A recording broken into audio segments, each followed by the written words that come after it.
Hmm.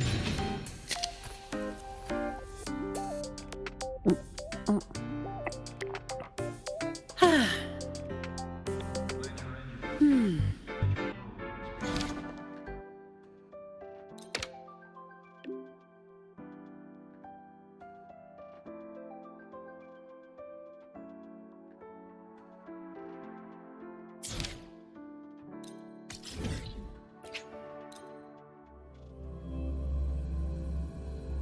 My symptoms have stopped for now, but whatever drained my frequency is still somewhere in Lahairoi. The only thing I haven't surveyed yet is the Exostrider out in the Frostlands. The Loya's Trine myth likely mentions it. This lecture could be my chance to find a clue.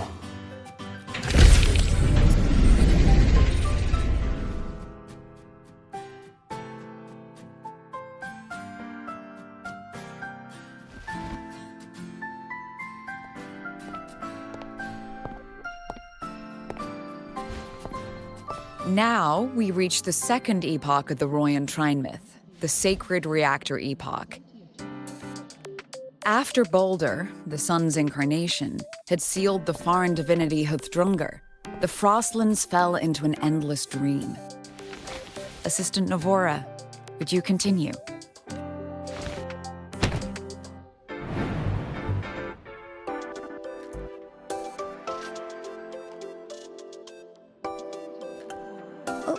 Okay. This section, it describes how the Exostrider used its greatsword to seal the Threnodian behind the Strider Gate. The records say both the Exostrider and the Threnodian traveled through the Strider Gate to reach Lahairoi. Their battle was fierce. The Threnodian pushed the Exostrider to the brink of defeat.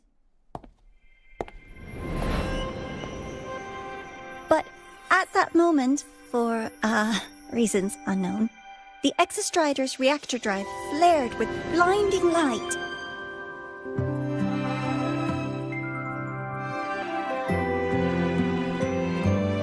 And it found the strength to raise its sword and seal the Threnodian away.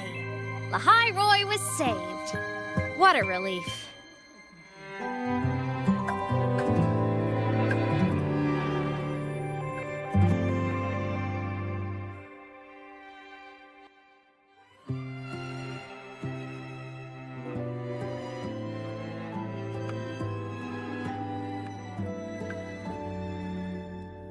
Hi.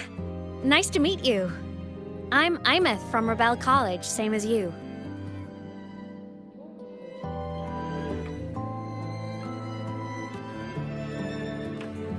First time seeing you in class. Trying to collect credits from all 4 departments? That's ambitious. Welcome to the academic quagmire. AEMEATH, I've been looking for you. I never got the chance to thank you. Thank me? The day the Eye of the Thenodian appeared, you drove it back and saved me.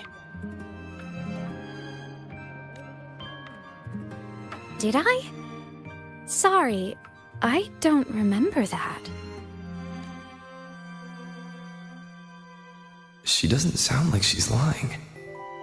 Then how?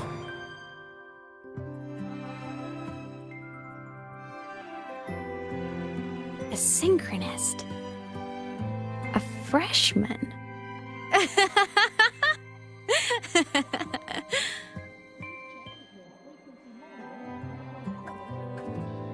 What's so funny? Oh, don't mind me. I'm just not used to seeing you like this. I mean, look at you. Something's missing, though.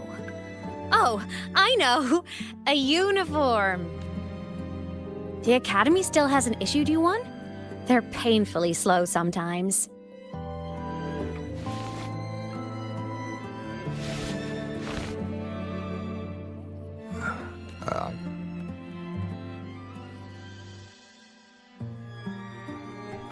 I have to go.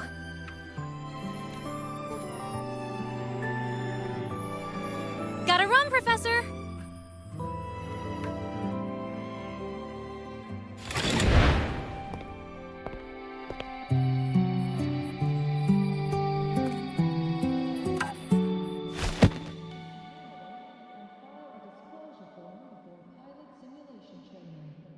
Rover, let's try to channel that enthusiasm into listening. Do come see me in my office after class, okay?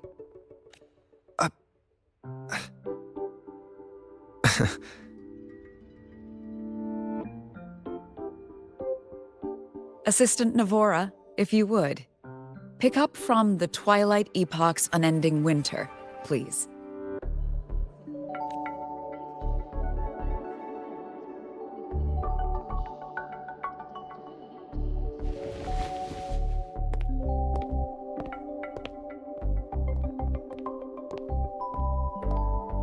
Sagrika, could you come to the library with me? Okay. Hey, did you notice the new student? The one who kept talking to himself during class.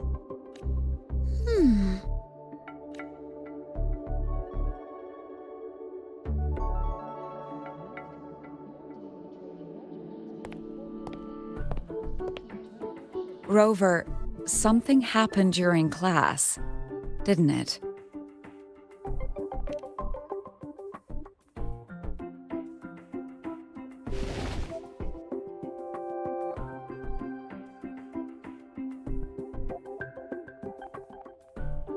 So a girl named AEMEATH just got up and left the lecture hall.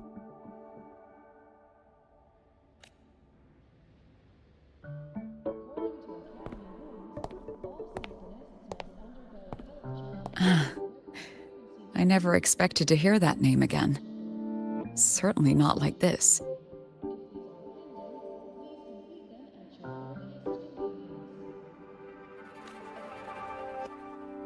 Perhaps you've just had a run-in with a ghost.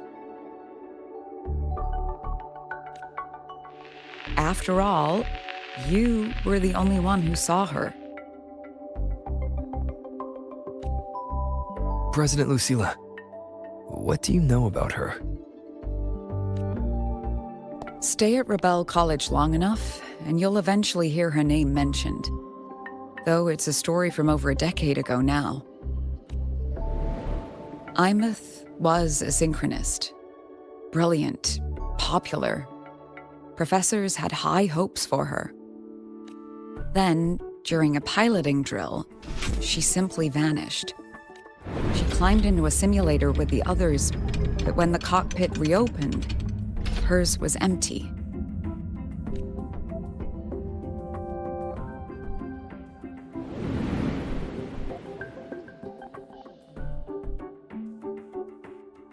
Intrigued? Want to go find her?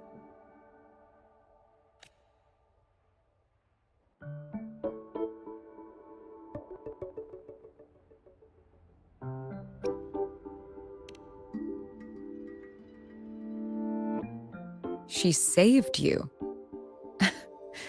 Seems the mysteries around that girl are still multiplying.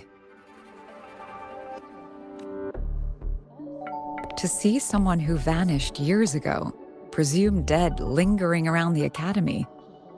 The figment of your imagination, or is there more to it? I'm very curious to find out. She disappeared from the Synchroling training grounds. The very cockpit she vanished from is still there.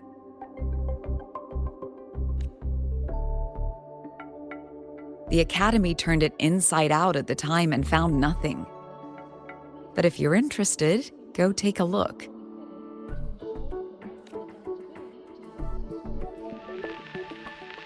I expect you'll dig up some new surprises for us.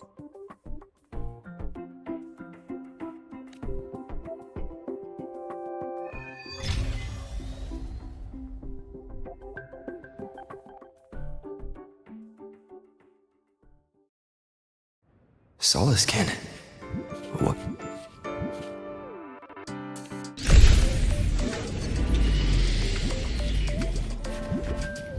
That's Solaskin. It's headed straight for the Synchroling training grounds.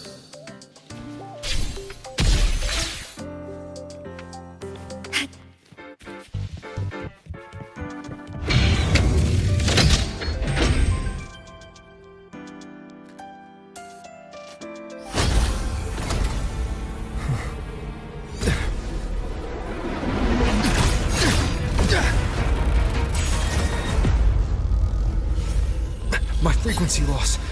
It's getting worse.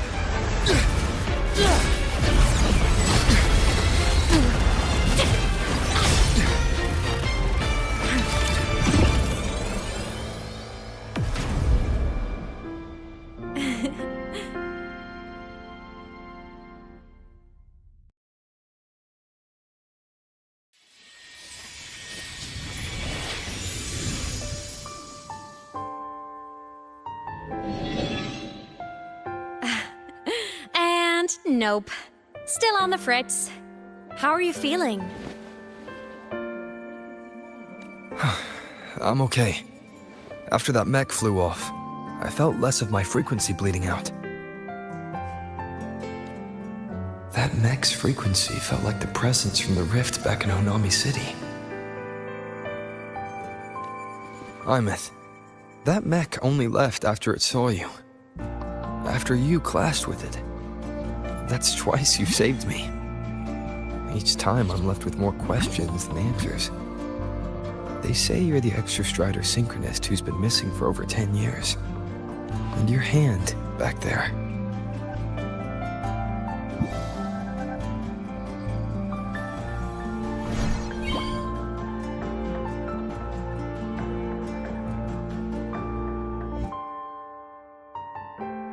Me? I'm not the Exostrider synchronist now. I'm its resonator. I just died first. Call me a digital ghost.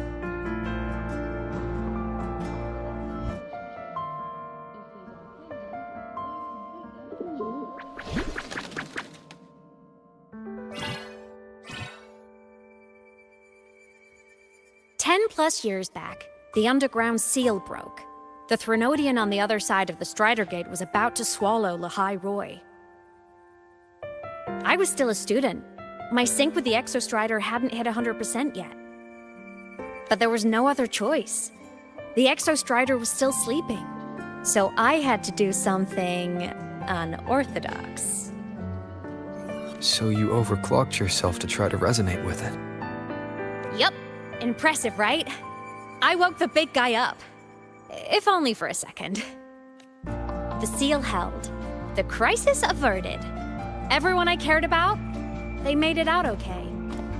But it was too much for me. My body couldn't take it and got totally torn apart. So yeah, I died. But I'm still here, just floating around. I've been a little invisible. Well, a lot invisible. To everyone until you.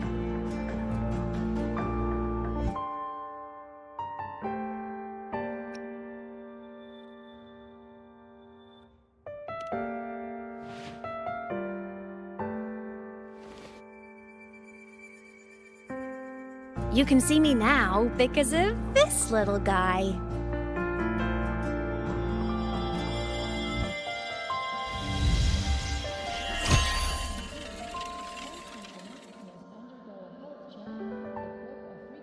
The Exostrider's reactor core.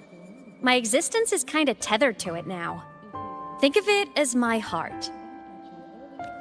Even as a digital ghost, I never stopped trying to pull myself back together, to get back to reality. There's something I gotta do, and I gotta be the Exostrider's true resonator to see it through. But our resonance started with an overclock. The power I got was unstable from the get-go. I've spent years building it back up with this core. The Solace Kin have been my little helpers too.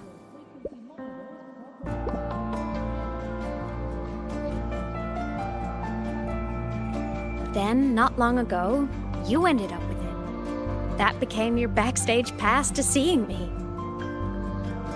Not long ago. You mean when the reactor drive fell? Bingo! Since then, the core has become energy stored inside you. This is the first time I managed to make it solid. Took me a bit to figure out the trick. Then it was you. You were the one who saved Mornye when she was dying. You and that junior of yours were always close. We even crossed paths a few times back when I was still, well, around. Of course I'd help. A junior of mine. So I really did know Mornier in the past.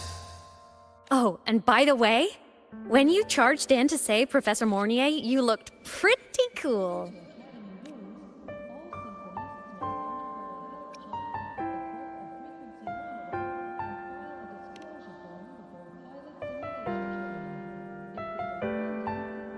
All right, no more teasing. But I mean it. No matter what, you always choose to save. And to me, that's the coolest thing in the world. The most beautiful. Anyway, back to business. The reactor core is tied to Sigillum. That's the mech that attacked you.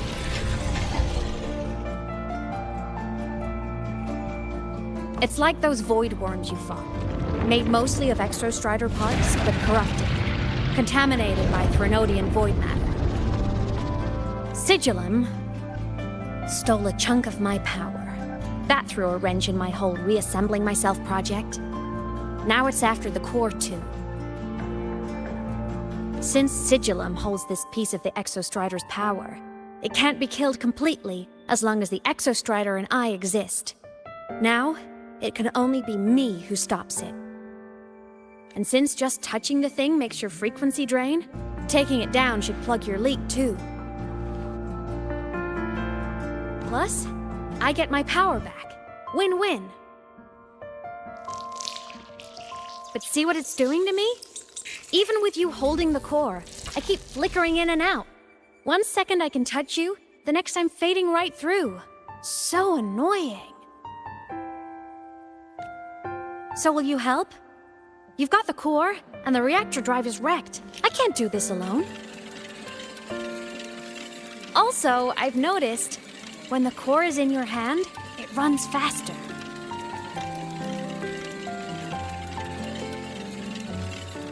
I can tell you're leaving a few things out, AEMEATH. Still, you helped me and a lot of people in the High Roy. That's enough for me to trust you. What do you need me to do? Existence is the imprint life leaves behind. Being remembered, talked about, and seen. All the places I went when I was alive bear those imprints. The core's running lets me find and record those frequencies. These little cuties have been my scouts. And they'll be our guides now, too.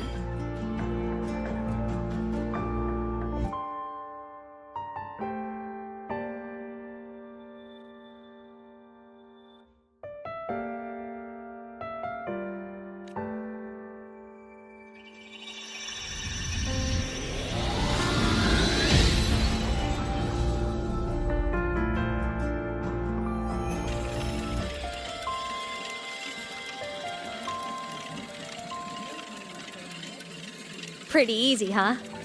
All you gotta do is carry the core and follow our lead.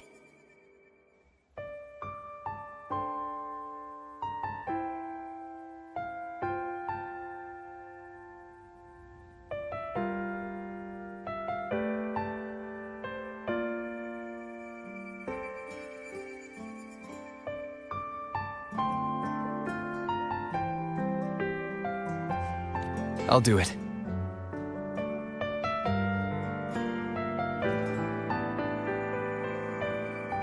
Alrighty. Thanks in advance, study buddy.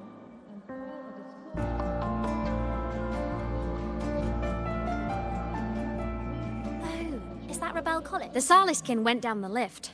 Let's follow. Before we go, I need to contact Mornier. The reactor drive was Lahai Roy's son. If I'm using the core, the Academy will want to know. Go for it. No problem.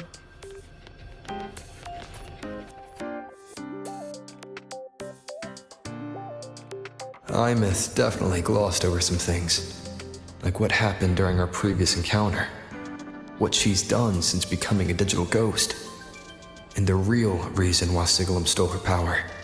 After years drifting like this, to still hold on to that spirit, her will must be strong.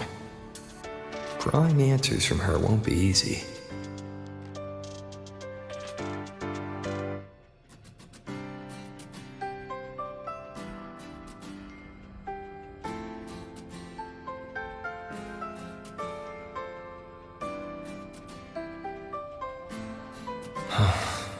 I'll bide my time. The right moment will come. Has something happened, Mentor? I see. So the reactor drive's core survived the crash.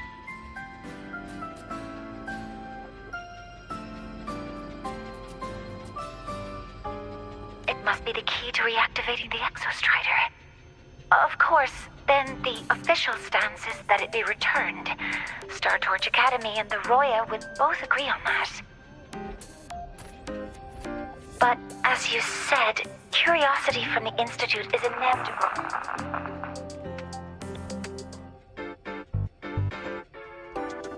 Mournier?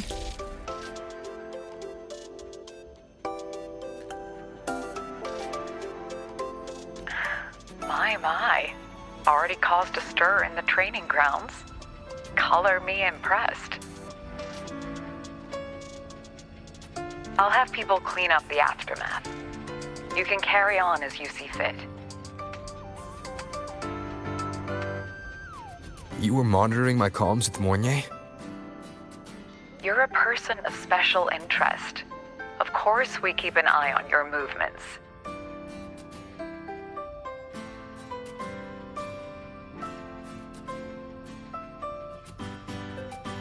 We?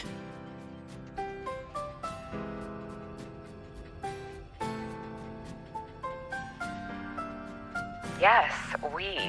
The Space Trek Collective. Think of us as the annoying adults on campus. I'll handle the debate between the Institute and the Academy about the core. This is a matter of priority. They'll listen to me. But when you're done with your business, I'll need you to return the core to the Exostrider.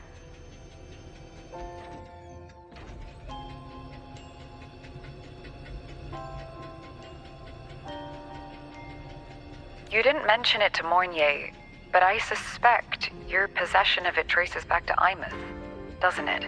President Lucilla, I don't appreciate being interrogated over a tapped line.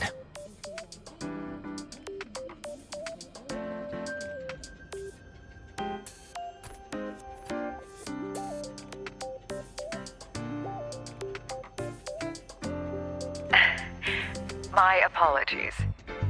As the one responsible for this academy, matters related to the Exostrider tend to cloud my judgment.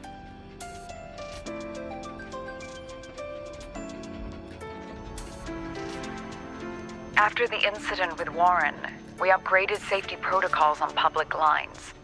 No more overstepping.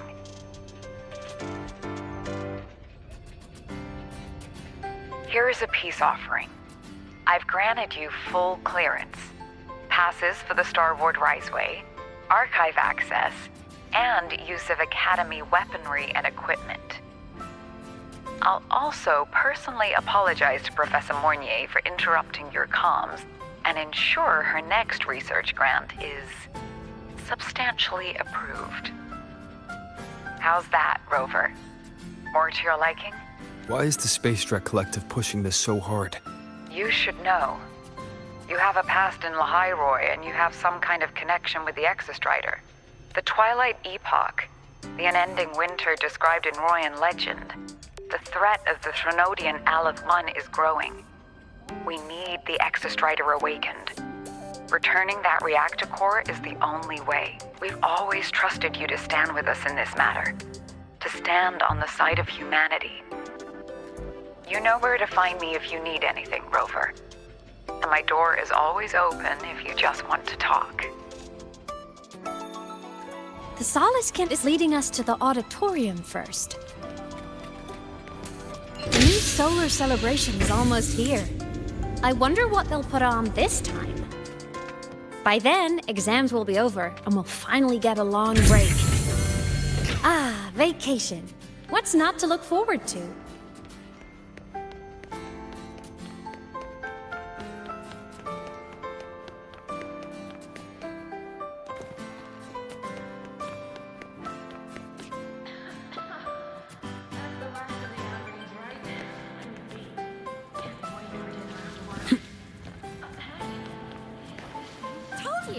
There are tons of fleet snow Snowfluff fans at the Academy. Told you! There are Oh, hello. Are you here for the Fleet Snowfluff fan meeting?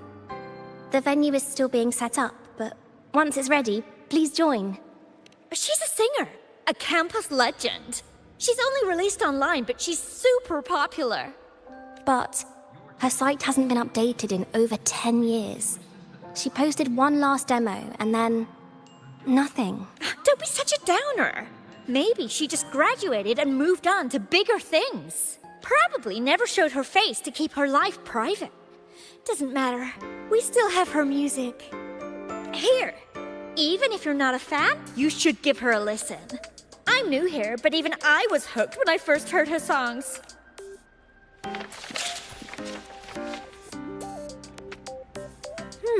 Nice print. A fan meeting. Huh. If they're happy, I'm happy. Come on. Let's follow the Soliskin and see what's going on in the auditorium. I told you, there are tons of Fleet Snowfluff fans at the Academy. I just hope the...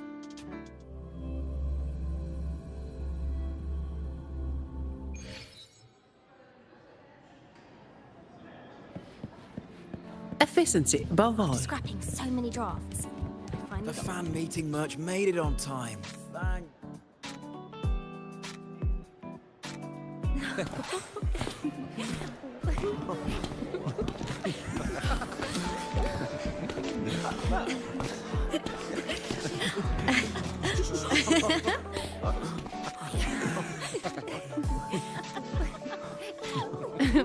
What?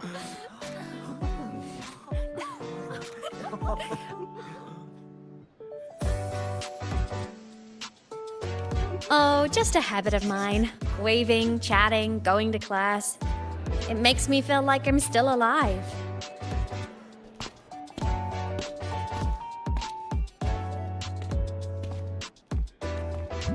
If I stop, I might forget what it felt like to be human.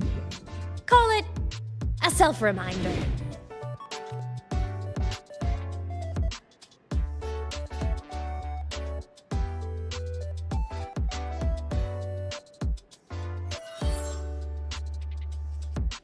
Fleet Snowfluff?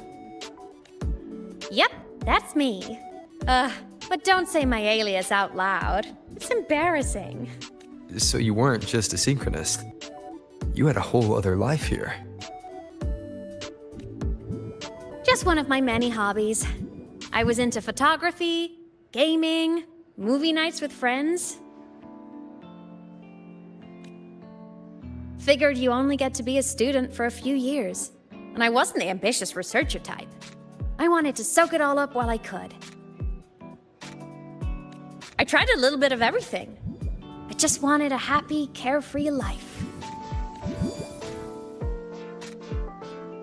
Who knew I'd end up as a ghost, stuck as a student for 10 more years? How awful is that? Wait, does this mean I'm never gonna graduate?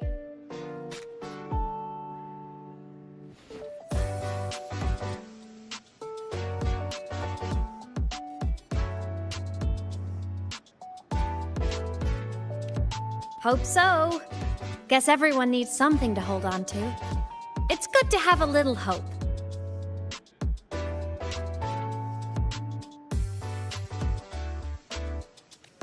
But I have to say, it's really moving to hear people talk about my songs after all this time.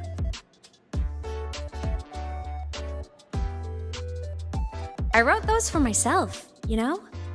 Never expected so many people to care. But if they made someone feel something, joy, pain, anything, that makes me really happy.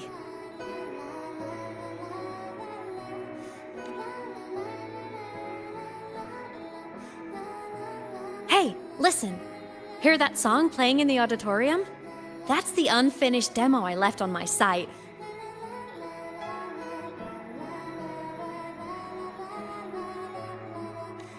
What a shame. I really should have finished that before the training run. Now it's my little musical epitaph.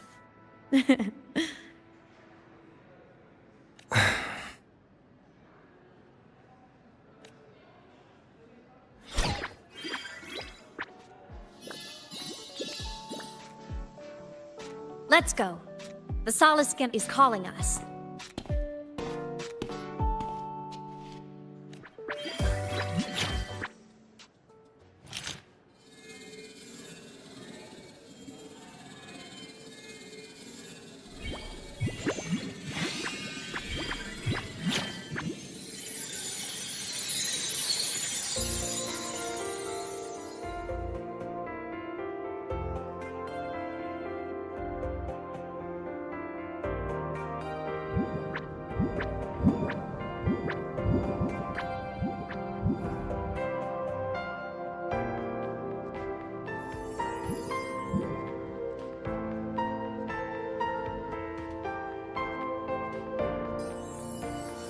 Is that the student rep from Rebel College?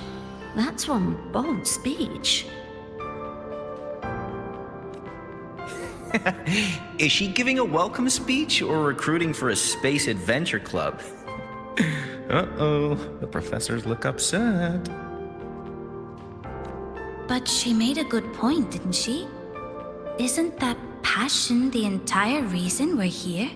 To explore whatever's out there again.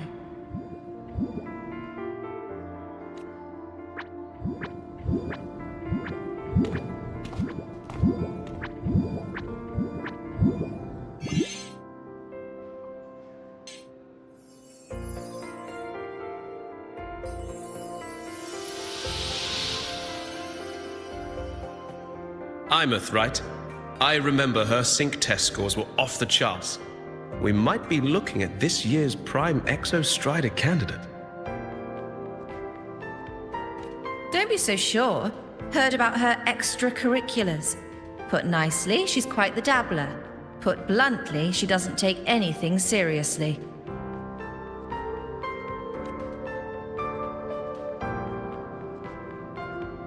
Potential is still potential. She's brilliant, she just needs guidance.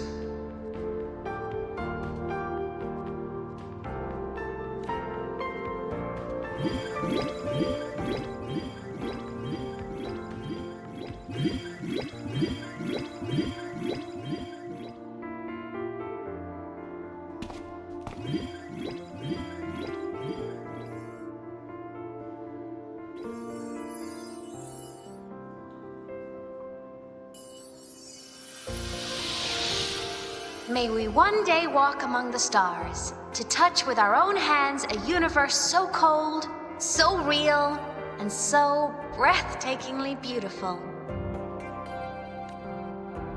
That's all from me. If I keep going, my credits this year might be in danger.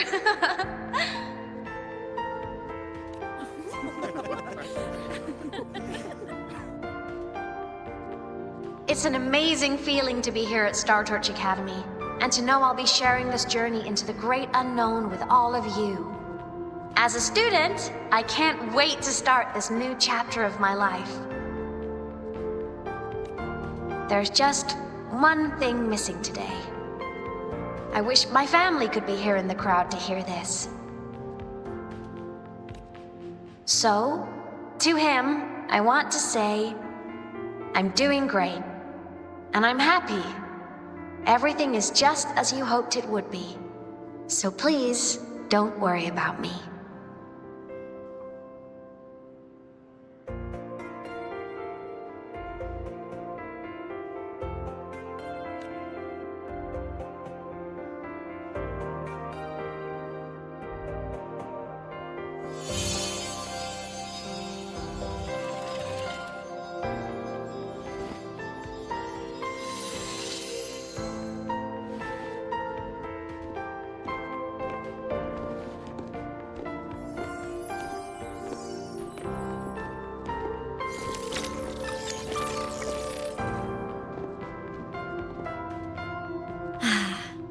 Looking back, I really do miss those days.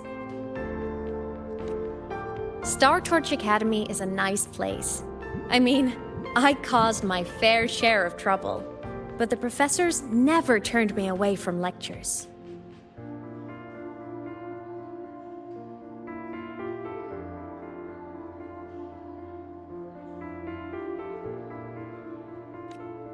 You saved Lahai Roy, AEMEATH. But you paid for it with your future. And no one even knows.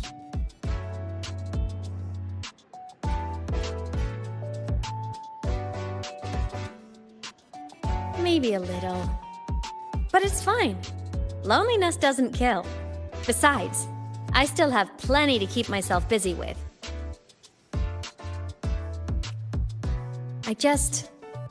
I wish I could have been there. At graduation. To hug my friends and wish them all the happiness in the world.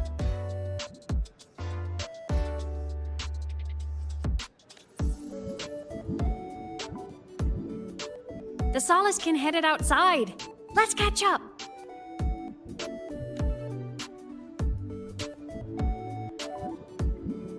If it's leaving the campus, it's probably going to the Frostlands. Right, we'll need to take the Starward Riseway. That place above the sword. Yes, a frozen, silent plain, white with endless snow. The place where the Exostrider finally sank into slumber.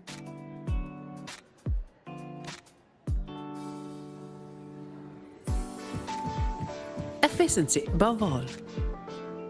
Our next stop is the Starward Riseway.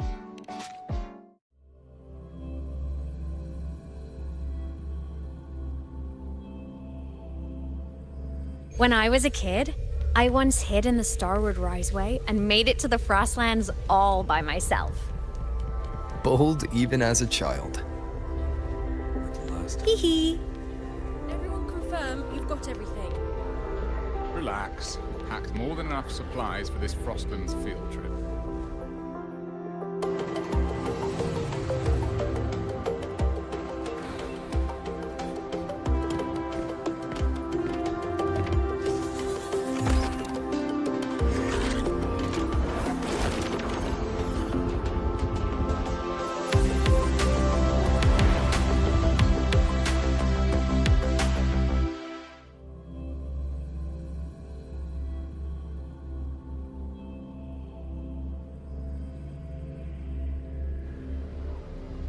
Have you got your thermal jacket on?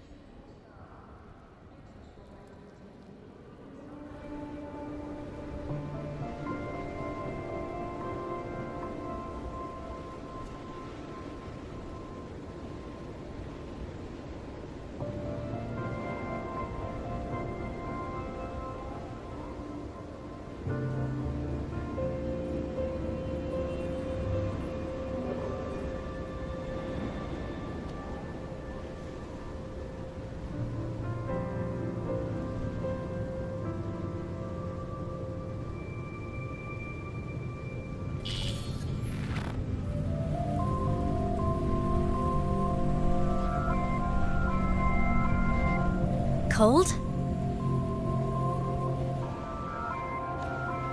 I'm fine. What about you? Between you and me, ghosts can't feel the cold.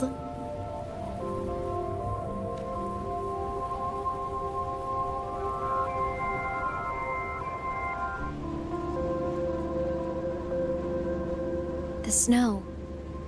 It's so beautiful.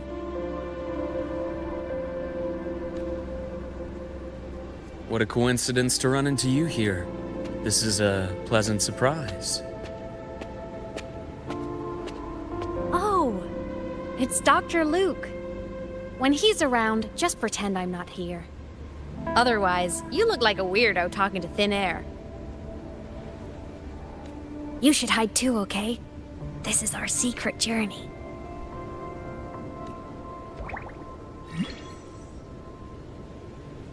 You know him? He's the school doctor. All the students know him. I didn't super well, but I do know that he's been in Lahai Roy for a long time, and you can trust him.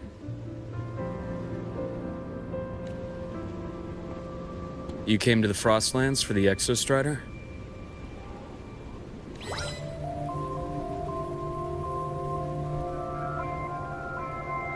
I'm headed the same way. I've got to check in on some researchers stationed out here on long-term fieldwork. Having a guide might make the trip a little easier. What do you say? Let me help you modify your bike. There are quite a few waterways, and its current setup might not handle them well.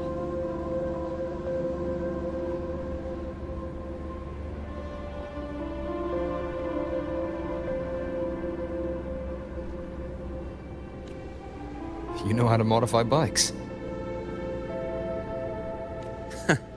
You pick up a few things when you come here as often as I do. Oh, I used to love riding.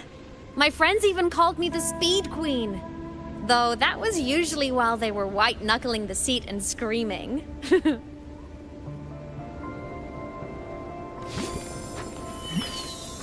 Look at this place. Hard to believe it, but years ago, all of this was a lush green forest.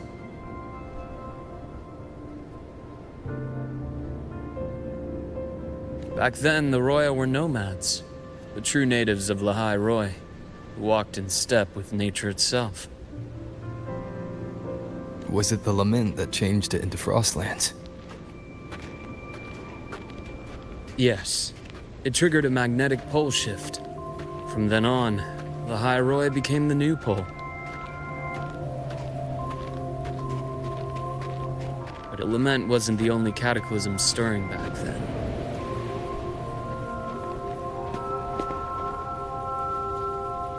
In the past, we had already reached the stars, but at some point, the etheric sea spread to cover all of Solaris.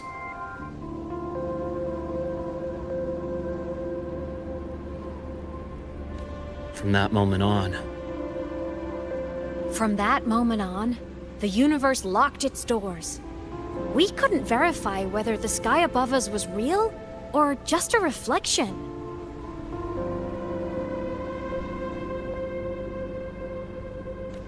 countless spacecraft were lost.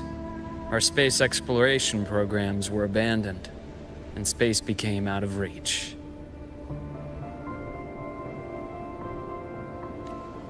But times have changed.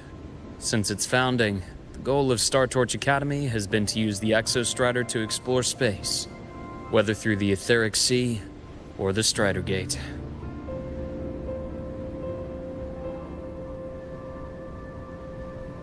I understand the Etheric Sea part, but the Strider Gate?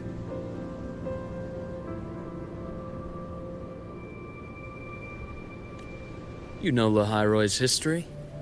Both the Exostrider and the Threnodian first came to Solaris through the Strider Gate. The Academy has its theories, but here are two you might find interesting. The Strider Gate is a gateway to outer space, and Aleph 1 is a Threnodian alien to Solaris.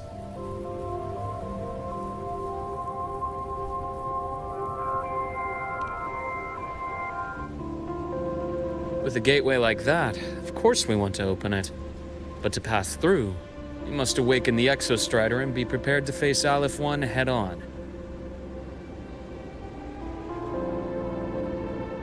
I've long believed that Aleph 1 poses a far greater threat beyond void storms and void worms.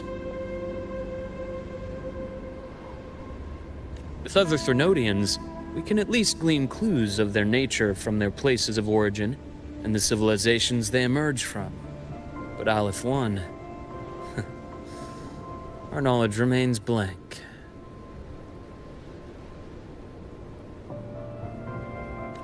So many dream of being the Voyager who returns from the stars, the first to walk the cosmos once more. But in all these years, no one has succeeded. The Etheric Sea phenomenon cast us into isolation, but it also gave birth to all our dreams of what could lie beyond. And those dreams are still alive today.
Dr. Herson?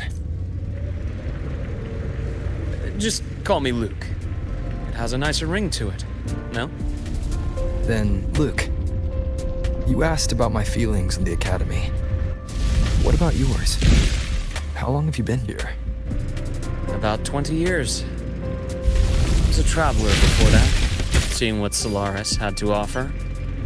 But then a friend asked me to come to Lahai Roy, to keep an eye on things here for him. You see that? Ancient life forms, frozen right into the ice walls. Millennia frozen in a single moment. Preserved so perfectly you can almost see what they used to be. To be stuck like this forever. Kind of miserable, don't you think? Must be around here. Someone's ahead.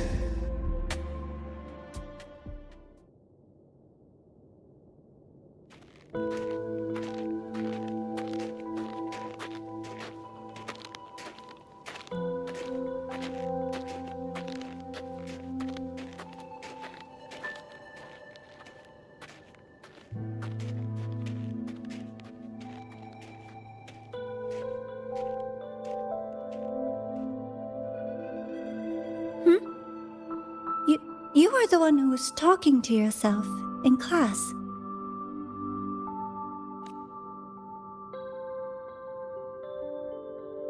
Whoopsies! Oh, and Dr. Herson. You are traveling together? Did the Academy greenlight a new field trip?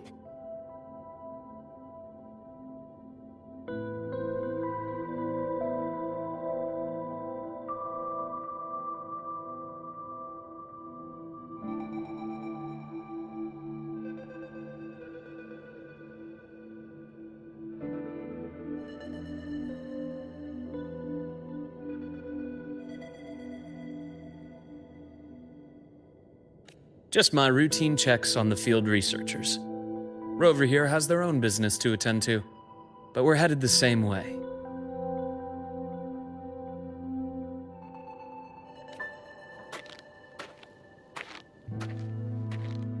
What about you, Miss Navora? Chasing more fallen debris?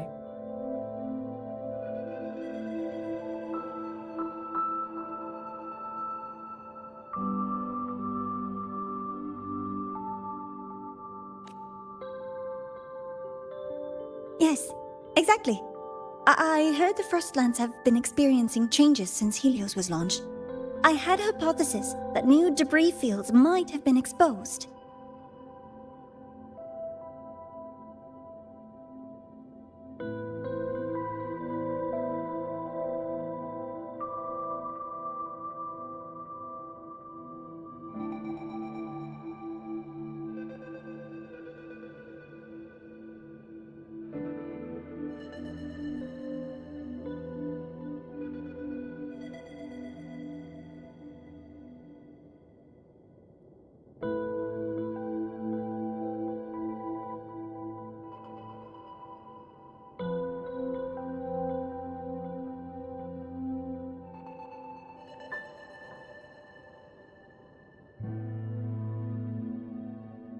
Debris.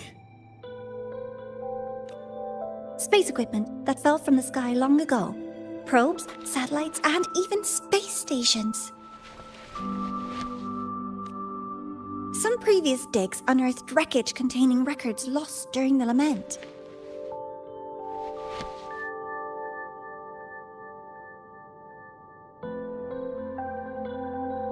Oh, and images.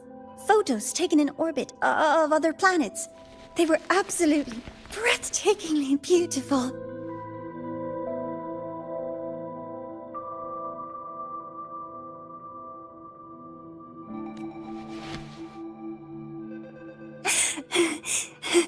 Oh, sorry. I got carried away. Thank you. Sometimes I'll just start info dumping. I know it's not the best.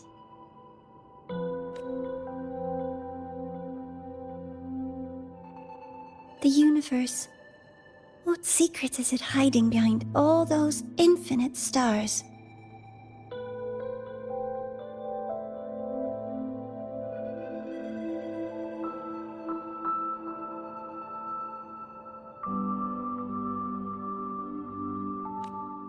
I really want to know.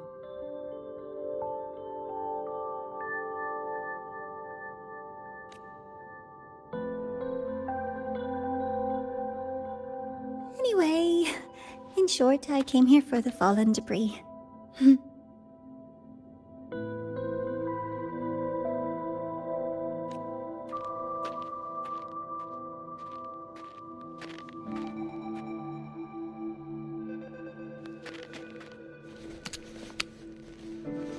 The data on the instrument shows there's a high chance that close by...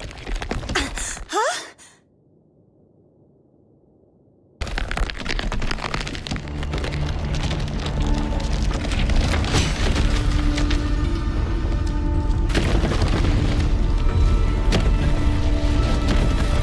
Run!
I knew it!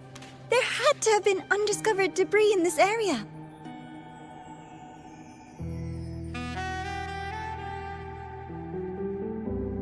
It must have been sealed in the ice wall all this time.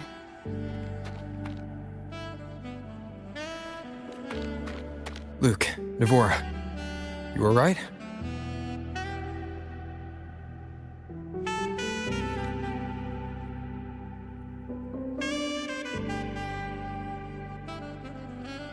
Oh, I'm good. Perks of being a ghost, you know?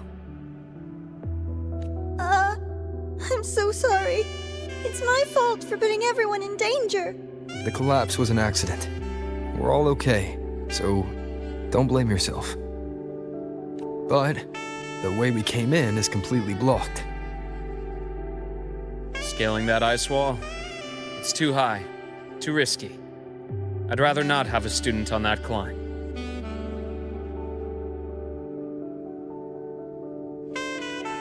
I've contacted the Academy. They're sending a rescue team. Once Navora is safely returned, we'll set out again.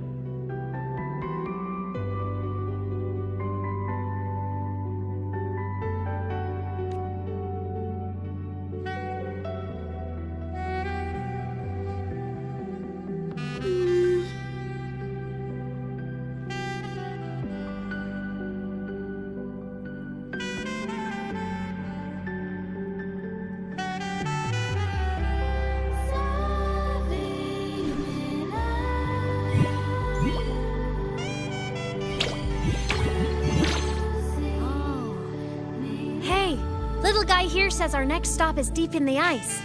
There's a path at the bottom of the station. Want to check it out? What about waiting inside the station? It's freezing out here, and another collapse is possible. It's safer to wait for the rescue team indoors. I agree. I want to see what's inside too.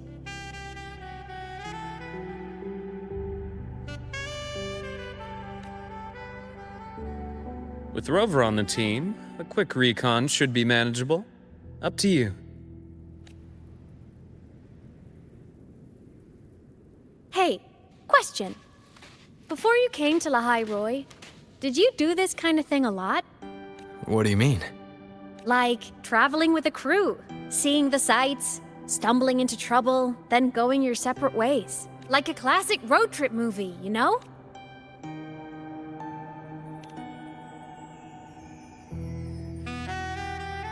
Nice.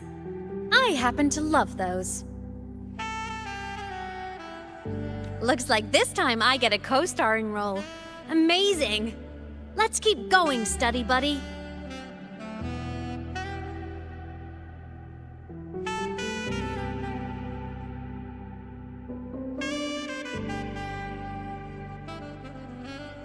There's a collapsed entry point over there, but it's blocked.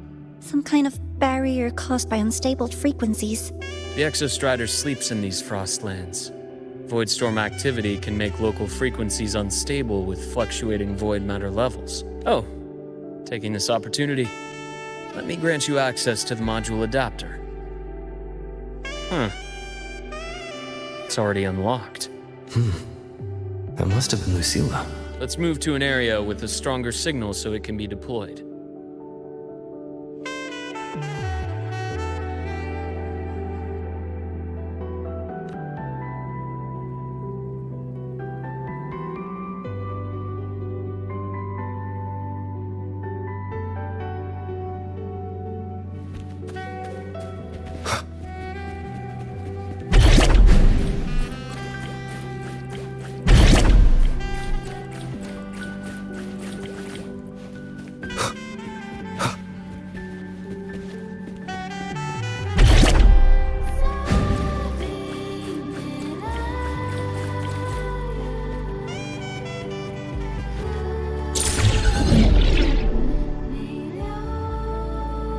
This module adapter was developed by Star Torch Academy for Frostland expeditions. It lets you interact with frequencies disrupted by void matter. Give it a try. You'll need it here.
Compared to other debris fields, the station is in much better shape. It's amazing.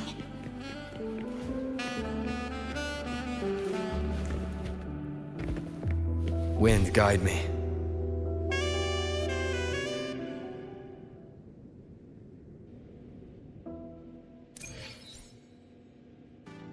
I will be there for everyone as we head toward our shared future, leaving the past behind.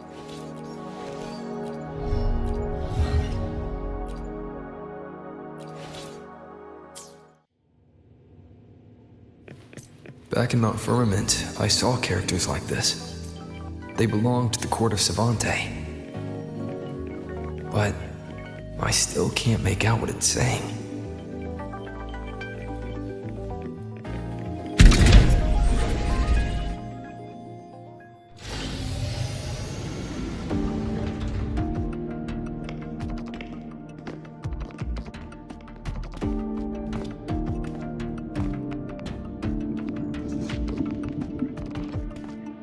This is...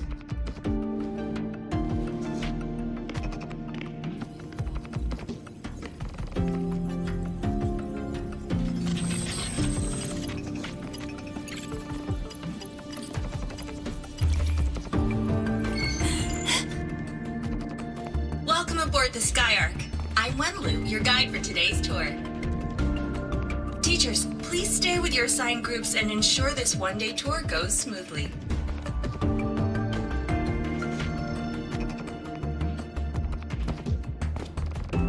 Please direct your attention here.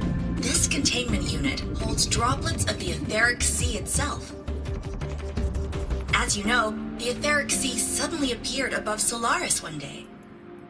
During that initial event, the court of Savante briefly glimpsed a figure of a white-haired woman. She vanished in an instant, leaving countless puzzles in her wake.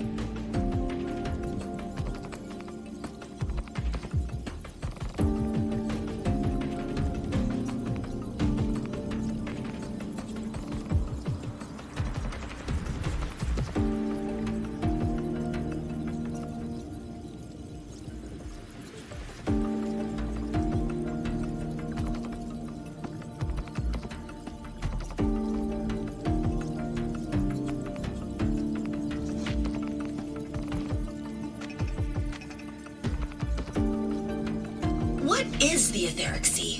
What does it do? And why does it appear? The Court of Savante conducts research here at Skyark to seek answers to these questions. Next, please scan your clearance with the system and follow me in an orderly manner. We will now proceed to the central deck. Awaiting us is this station's most significant breakthrough. A mass relay device powered by a stabilized sample. A sample of the etheric sea? If it's part of the fallen debris, can it be? This research started before the phenomenon first appeared?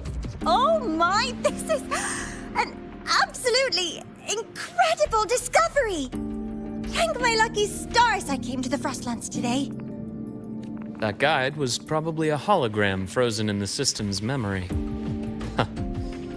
Those brilliant minds in the Institute will be wetting themselves over this. One-day tour, huh? From the way she spoke, the visitors must have been school kids.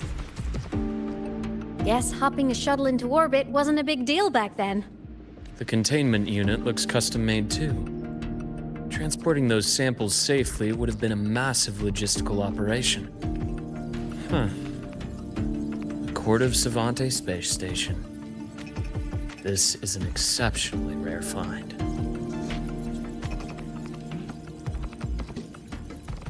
The Academy has recovered other debris from this era. The systems have enough common architecture for me to manage a basic reboot.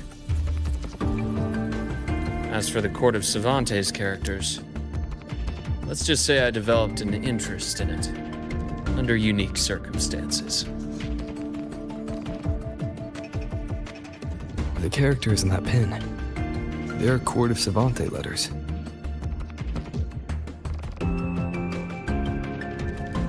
I obtained it by chance. In fact, it happens to involve you. But this isn't the place for that story. When we're back at the Academy, come by the infirmary. I'll explain then.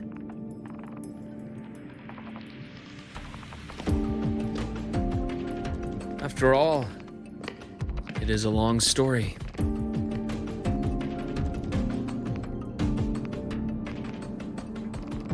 Ooh, sounds mysterious. I want to hear the story too. Please, pretty please.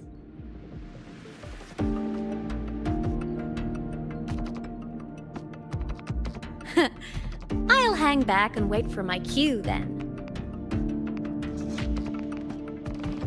Everyone, this way please.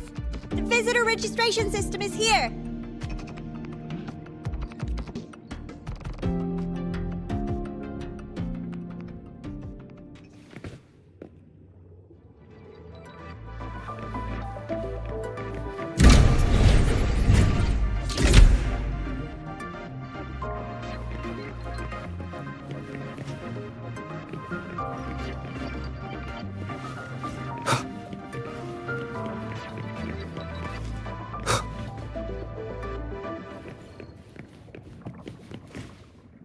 Welcome aboard the Skyark space station. It's an honor to share this vessel of knowledge with you as we journey across the stars. An unexpected discovery.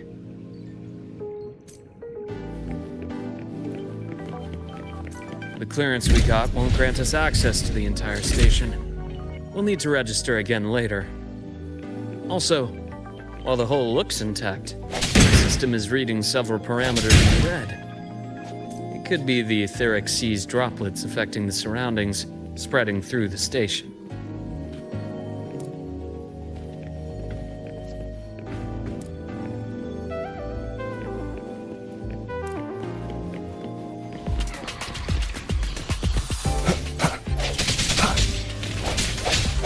Hopefully this helps.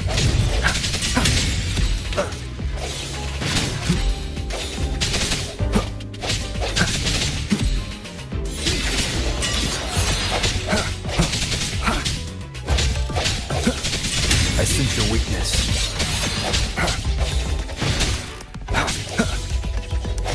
Sounds come forth.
That flowing sphere is the mass relay device, with the etheric sea as its core. Let's check the console.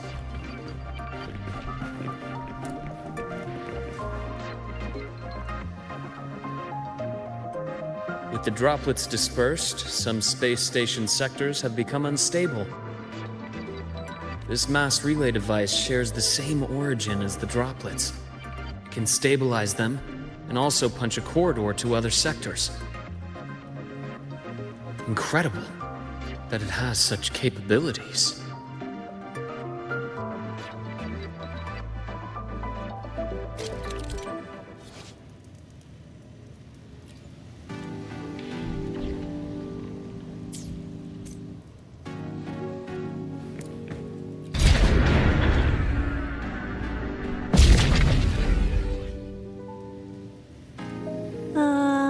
The hatch over there is back to normal.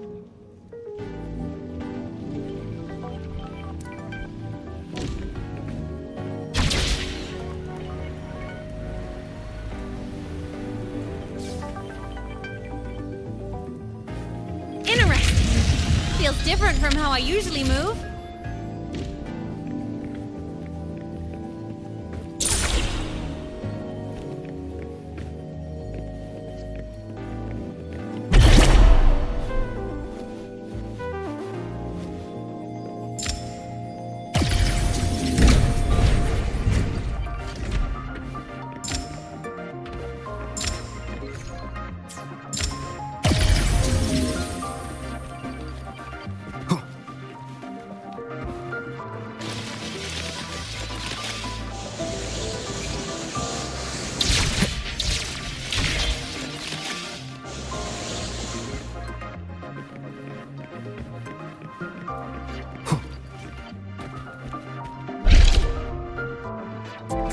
Pathway's blocked.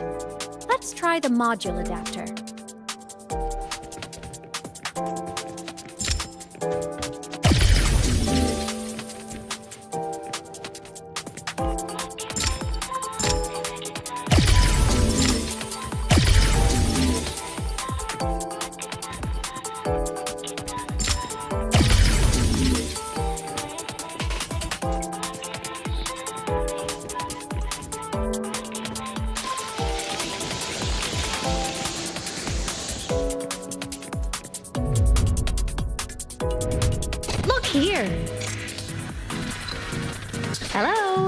Digital Ghost, remember, hacking this is easy. Welcome to AEMEATH.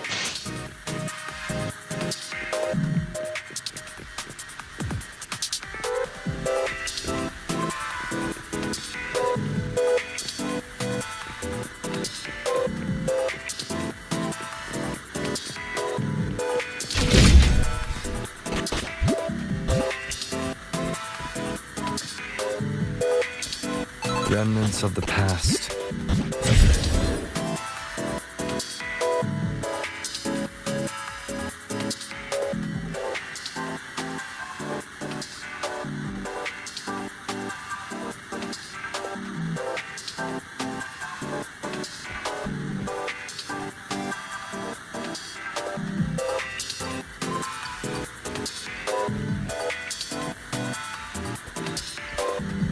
An unexpected discovery.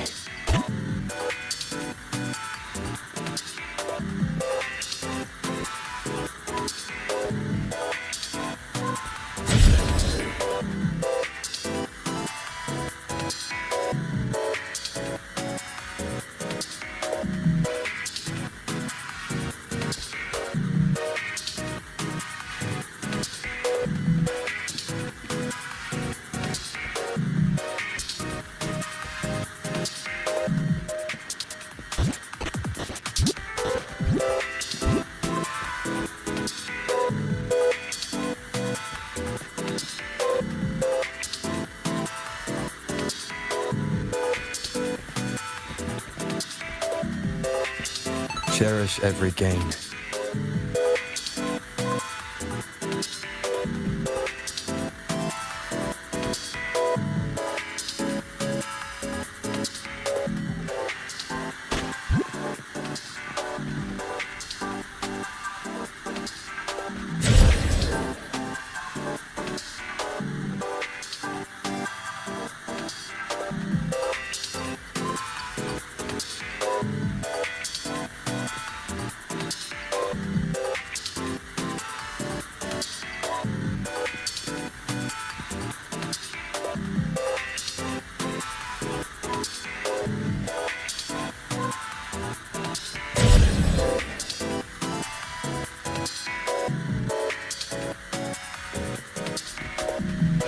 Remnants of the past.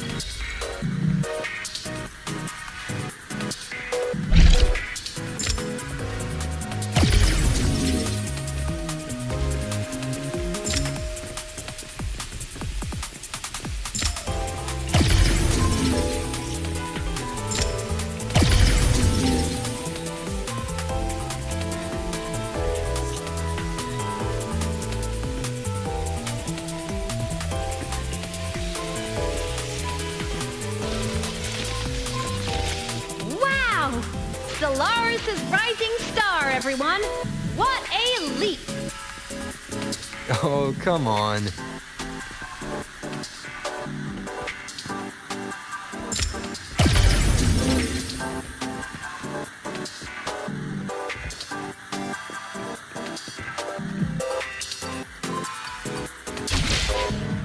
Track system activated. Done. This track was used to transport experimental samples from space. The storage facility should be just ahead.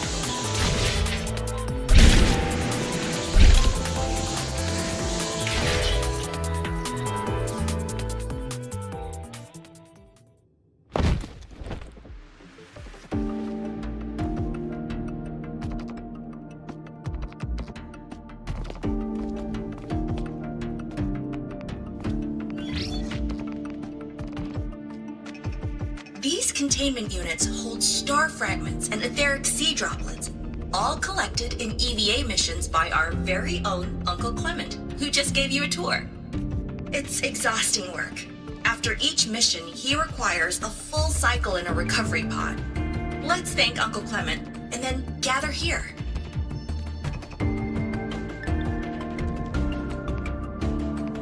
Now, please welcome Project Director Junshi to give us an overview of the Etheric Sea Initiative. By now, you will have experienced our mass relay device. It is our first major breakthrough and definitive proof of our theory that the Etheric Sea can be utilized as a gateway. The droplets exhibit unique quantum properties. Used as a medium, they could help us reach places no one on Solaris has ever seen. We haven't found the way yet, but I believe these obstacles will be solved soon.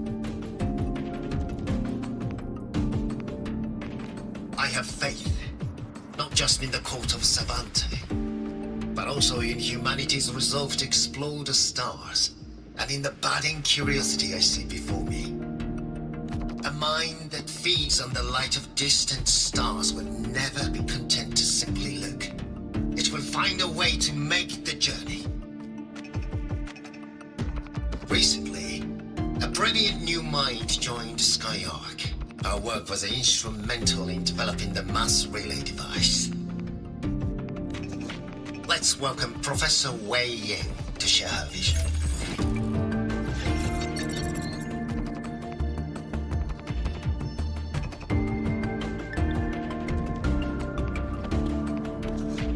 A pity. His hopes never came true. Humanity's quest to reach the stars has only gone backward, to feed on the light of the stars.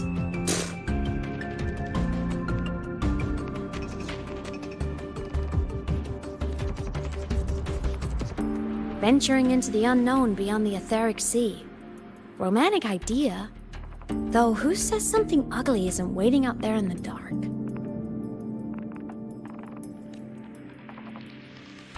Over here. I found something interesting in the system logs.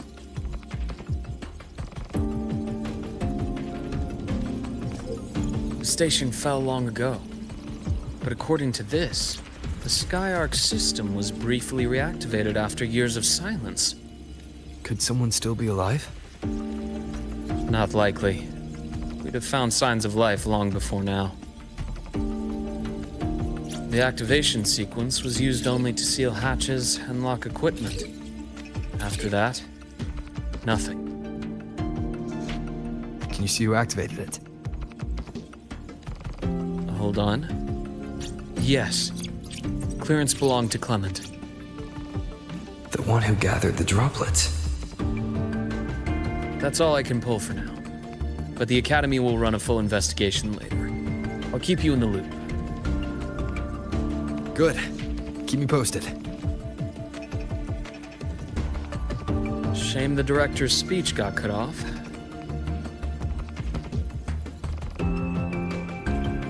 I can't help but wonder what that colleague of his was going to say.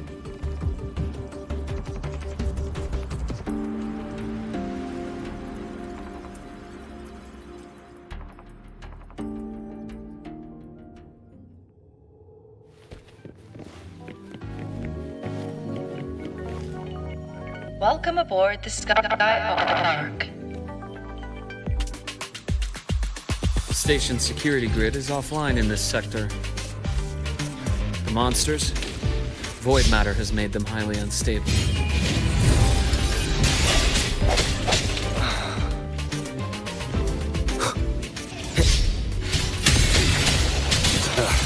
Bad timing.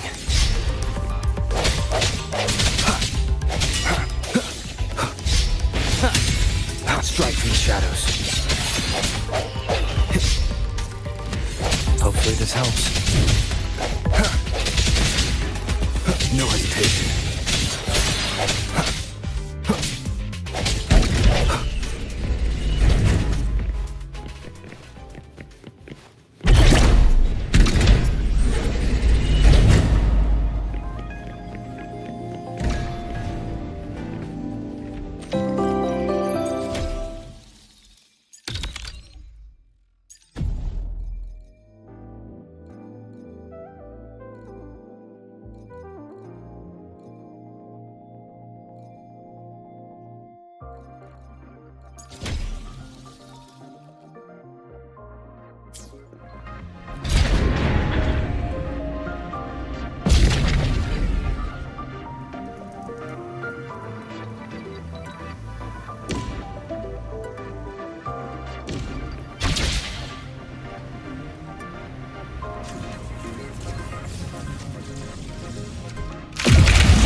Cherish every gain.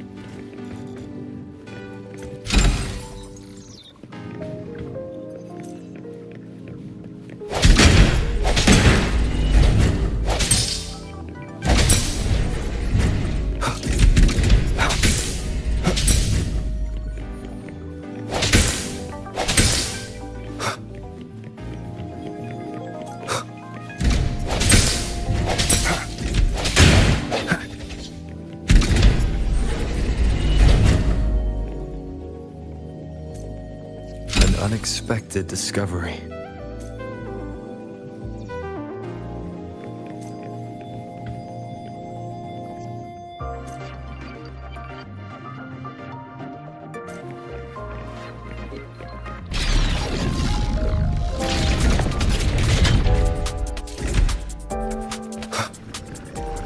Leave it to me. The birth of the hour is upon us.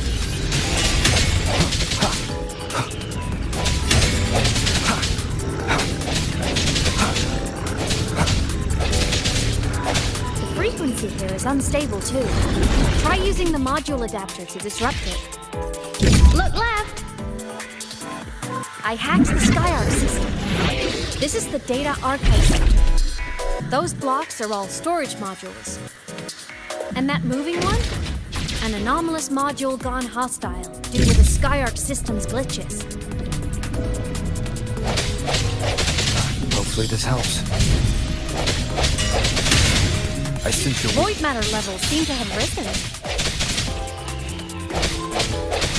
Strike from the shadows.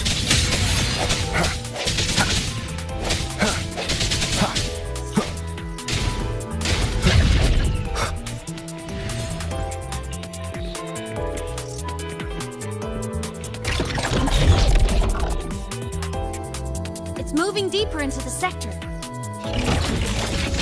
I'm on it. Lahai-Roi Blocks is complete. In the Space Fantasy Kaayooo series, every copy included this minigame. I love it so much, and I'm really good at it. The anomalies here are more pronounced than before.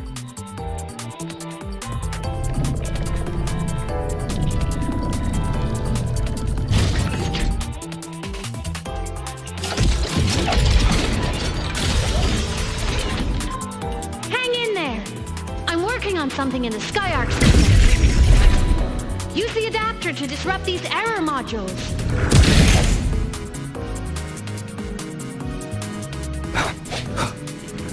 Moment of resonance.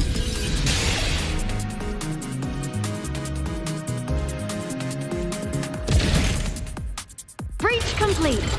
Hey, do you know how to play rock, paper, scissors? Good.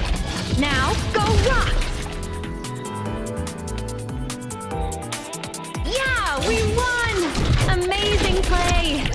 Wish we could play another round of Lahai-Roi Blocks again.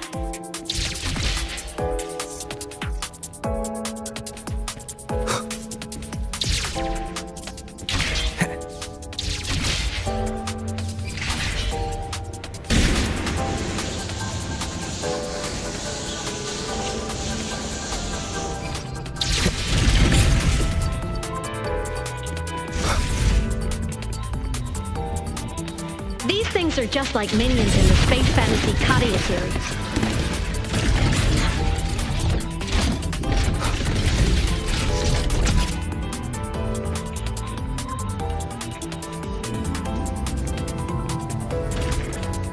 These things are just like minions in the Space Fantasy Kaayooo series. I'll clear them out for you.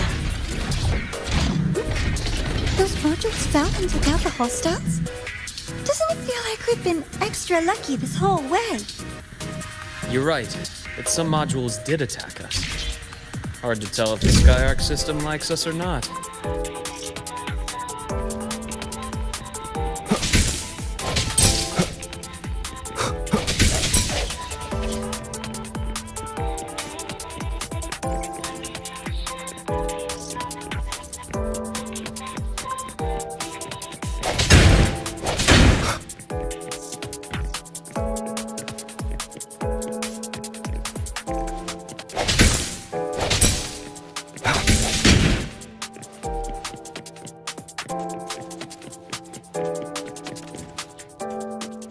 Welcome aboard the Skyark space station.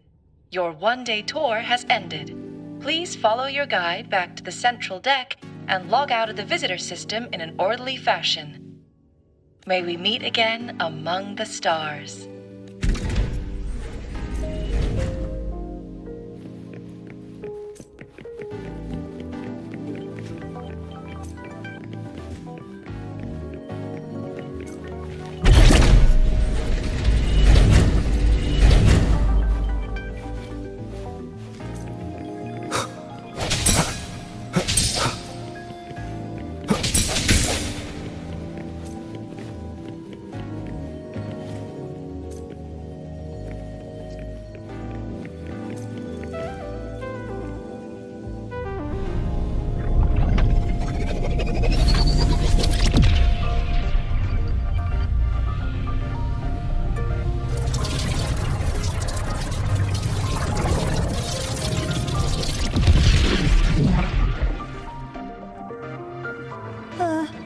There are traces of void storm contamination everywhere.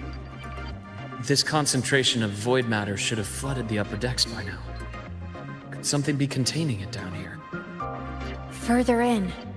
Something's down there.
Huh?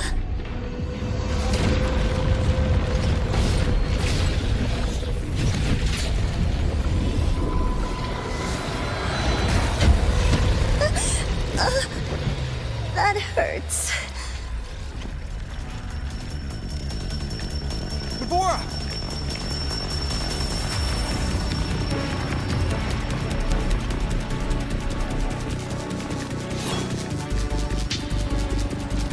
Void matter saturation is critical. The Skyark system is going into failure.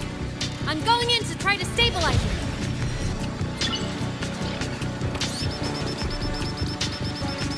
Everything here has already been contaminated, including that.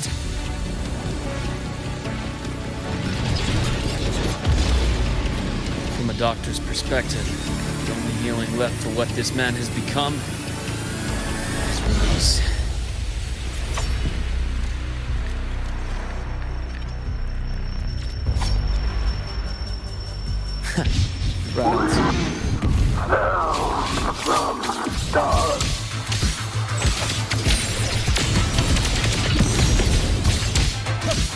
Time to incise. Split and fold. Return to silence. Game over. My bad. Rise anew. I deliver merciful death.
fall. Waves rise.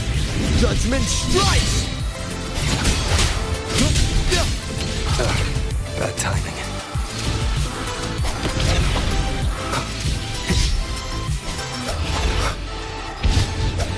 Game over.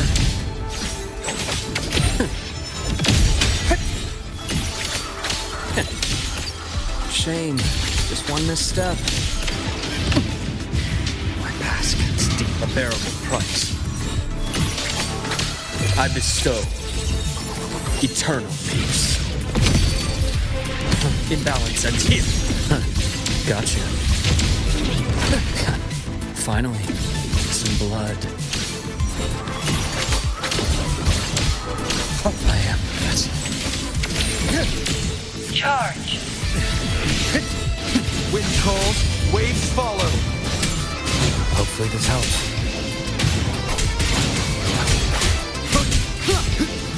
Reboot. Struggling only pains you more. Split forward.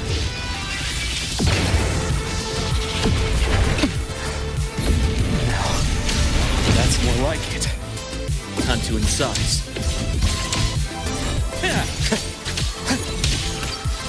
My scalpel etches your epitaph.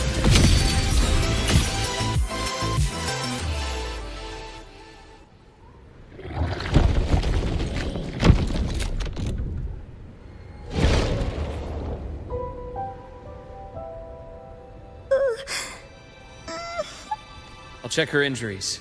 Will you patrol the area to make sure there are no more threats? Got it. You go check on her.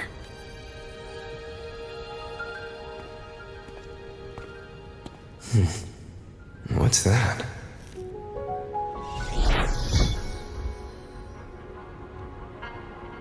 The Skyark system is stabilizing. Look, a log entry. Clement. That must have been the astronaut's name. Huh. After he woke from his sleep pod many years ago, he initiated a lockdown that sealed in this entire wrecked sector, including himself. The void storm had ripped through this sector. He must have been contaminated the moment his pod opened. That command was a failsafe. He knew he was going to lose his mind, so he wanted to stop himself from reaching the upper decks and hurting anyone. Tragic thing is, the station had already been down for years. There was no one left up there to save.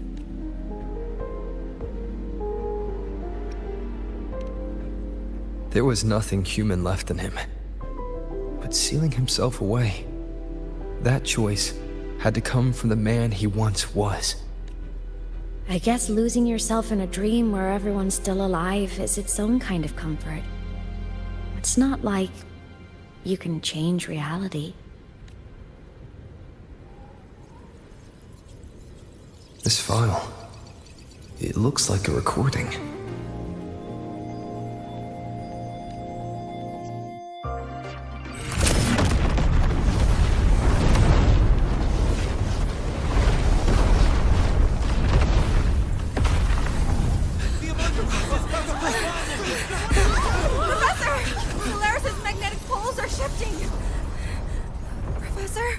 Look. Someone's falling straight from the etheric sea.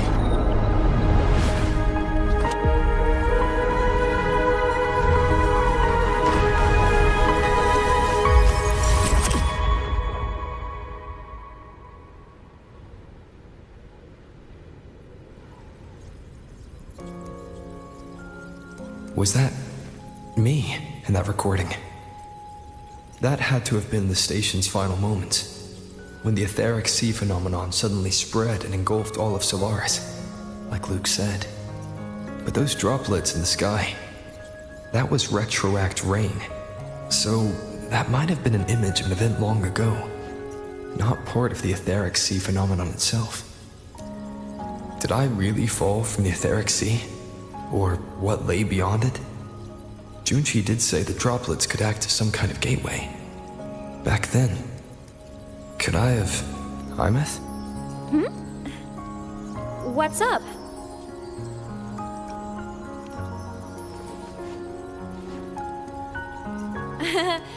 Not at all. I'm fine.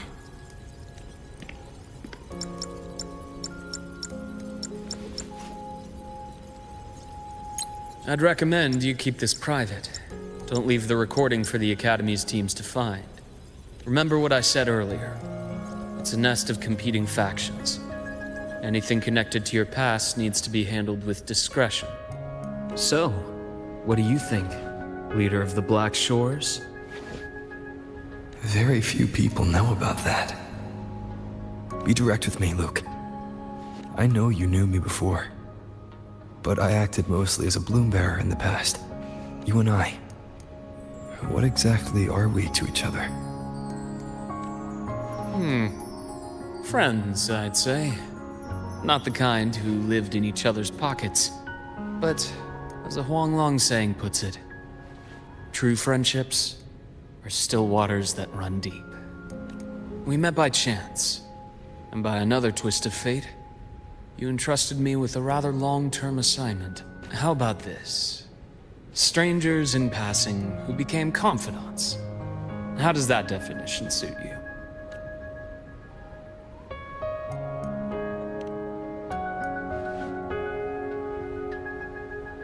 That's fine. Your work in Lahairoi won't be finished so soon. And we still have plenty of opportunities to reacquaint ourselves. Star Torch is a web of competing interests. If this video leaks, it'd create quite the cleanup operation. After your sudden exit years ago, people were lining up to unpack your history. Solaris's golden boy. Forever a mystery.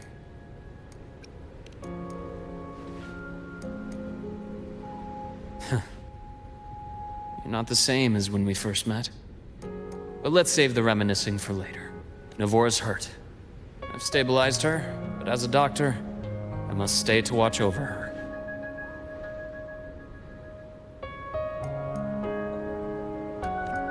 From this point, you'll have to proceed alone. We'll wait here for the Academy's retrieval team. All right. I'll see you back at the infirmary.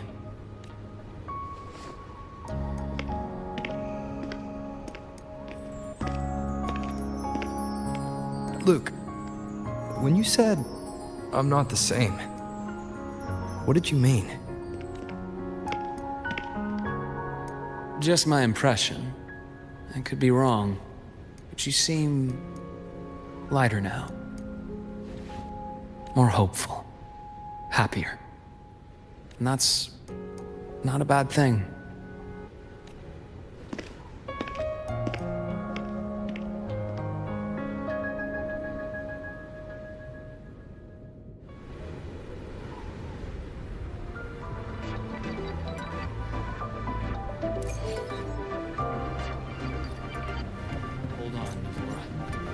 Retrieval team will arrive soon. Okay.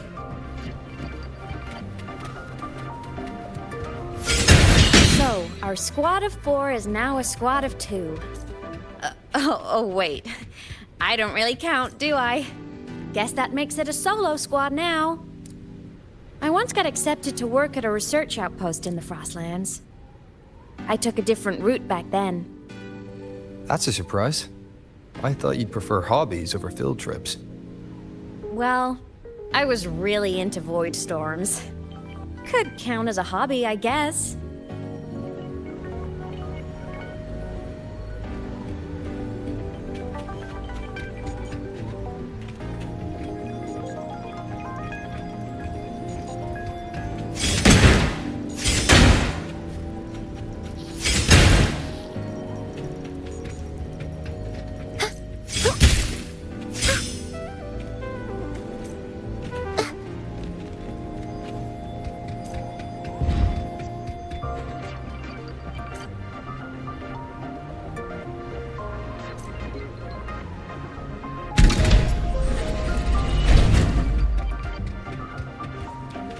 Looks like a long way.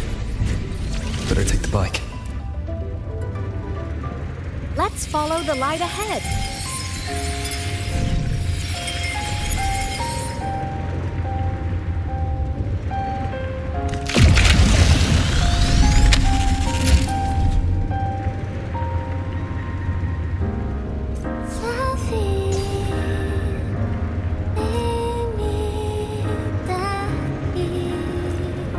forces approach. Be on guard.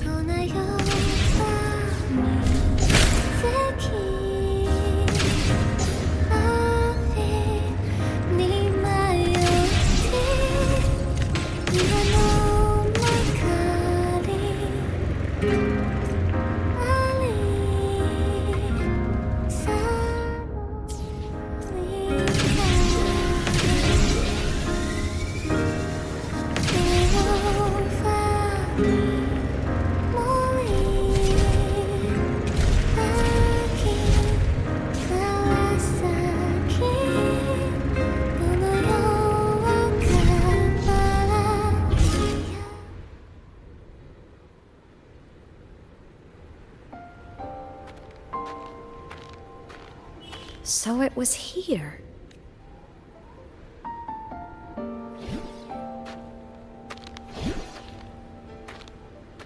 This is the research outpost you mentioned before. One of them. I worked at several outposts back then, but this one wasn't so lucky. The scan shows it was hit by a sudden void storm surge. No survivors. So that's why I never saw them again back at the academy.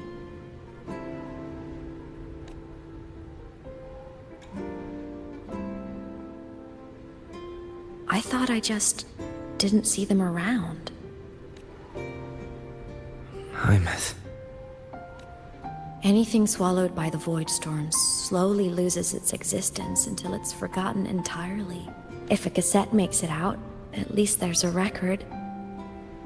But if that gets erased too, then even the fact that they died is erased.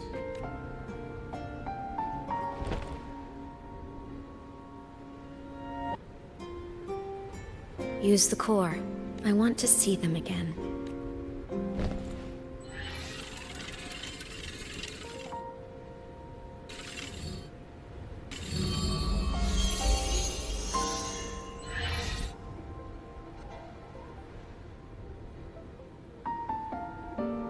AEMEATH, you were amazing. If not for you, that Glomoth would have crushed us to a bloody pulp. I'm still shaking, but you're already cool as ice. Are all synchronists from Rebel College as composed as you? If you want to thank her, share your Voidstorm research. To the Frostlands came our little AEMEATH for this curiosity. You should show her that thesis you've been writing for years.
AEMEATH, you think cassettes might be a breakthrough? I'm not sure. Right now, they're just for archiving. Actual transcription feels like a leap. Try looking to the exoswarm for inspiration. In Lahai Roi, only one power against the Voidstorm exists, and that all comes from the exostrider. Your thesis or your delicious stew, either works. I'm not picky. As for the Voidstorm, I'll try all your ideas. The problem is, we don't understand the Voidstorm deeply enough. Especially in the depths with high void matter concentration. No probe survives the journey, so research is stuck. I can't...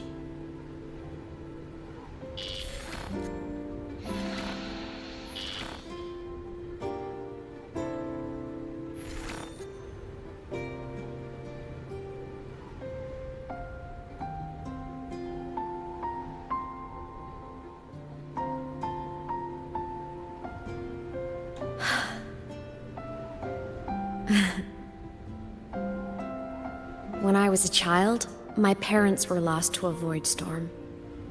Soon after, I even forgot what they looked like. So you see, death hasn't been all bad. Once I became a digital ghost, void matter couldn't affect me anymore. Even if the whole world forgets my friends and colleagues, I still get to remember every single one of them. AEMEATH? Yep. You don't always have to smile through everything. What's that supposed to mean? I'm happy. Really. It's the way I choose to live. You're too serious, always overthinking, hence the long face. You wouldn't understand how happy this moment makes me. Come on. I'll show you the Frostland's slumbering giant. Lahai Roy's Exostrider.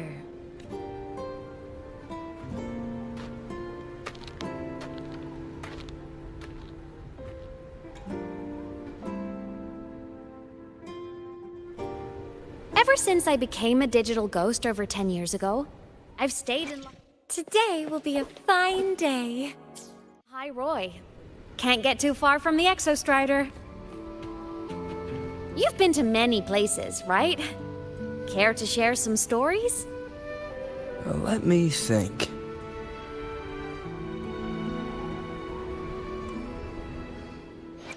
Today will be a fine day. Look! A laser sword! You taught me well, but I've added a few creative twists to your technique. Now's the perfect time to test it out!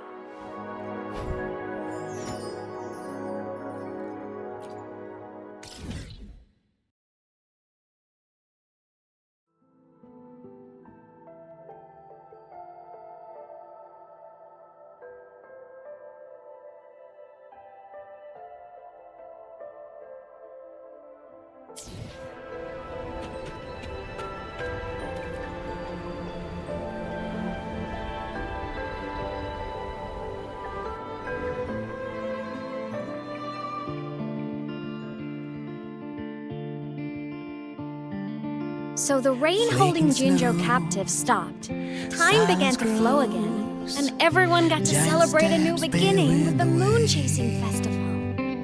Then you returned to the Black Shores, to the place that's always watched over you from afar. Oh, and the archipelagos, Raguna and Septimont. Oh, I just love how different these places feel. Storms are pushing us to go. All so wonderful. I love hearing these stories. Dive deep into the space, across the stars, running away to all the places where we've never been. That's our curiosity.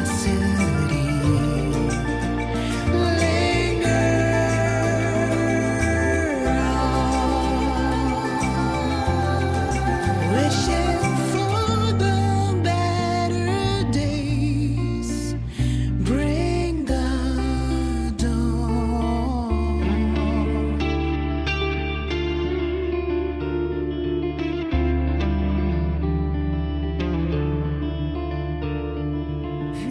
Satellites, quiet core, resonance is hard to find.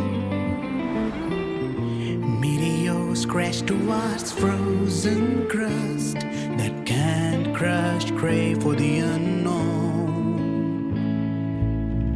Engine falls. It wasn't all smooth sailing. Plenty of emergencies along the way. Still, it all sounds amazing. And I know you must care for some of the people you met. Into the snow. Today will be a fine day. Look! A laser sword. Pretty cool, right?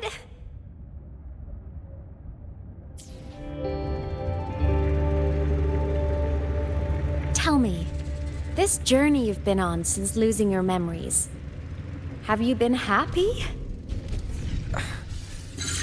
Yeah. That's all that matters.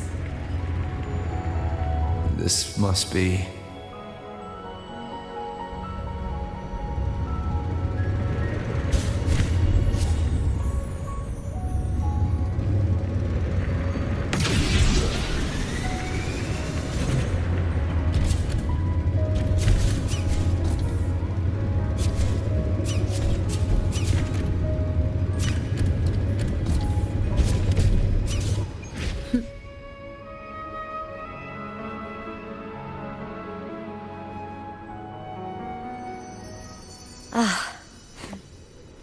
I knew the next stop would be here.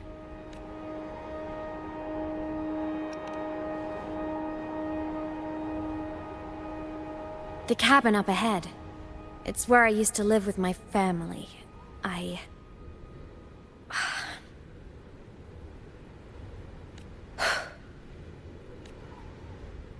Sorry, I need a minute. I'm not ready yet.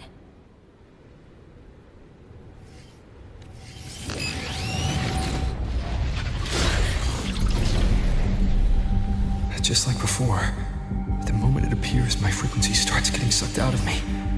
AEMEATH said it's a Thenodian derivative, like the Void Worm. They share similar frequencies, but my gut says it's different.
What happened to ya? Your frequency's been leaking everywhere. I tried plugging it from the inside, but it didn't work. This is no good. How about this? It stopped. For now. I gotta rest. You did great, Abby. Go get some rest. Don't you ever jump in after me like that again. The void matter concentration down there is too high. If you fall into void space, even you could be consumed, erased from existence.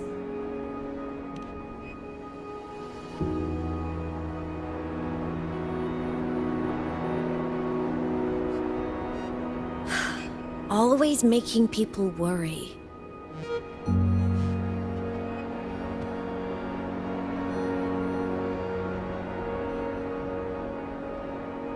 There's a theory in Lahai Roy. Thenodian Aleph 1 the devourer of existence, is the embodiment of voidance. The dissolution of all things. Its true form is like a black hole. And that theory is correct. I've verified it myself. So far, I'm the only one who's reached it. Because I'm already dead, and no living soul could withstand a place like that. You went inside the Thenodian itself? Yes. Think of a severe void storm as a manifestation of a portal into void space itself. A higher dimensional plane. It's pitch black, but also like a kaleidoscope.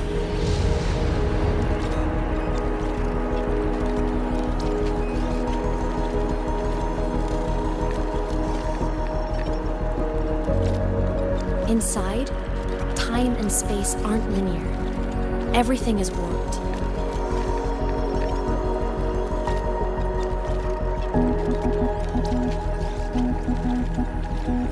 Things the Thenodian devoured from different eras can be sitting right next to each other. I know you fought many Thenodians, but Aleph 1 is different. It's already won elsewhere.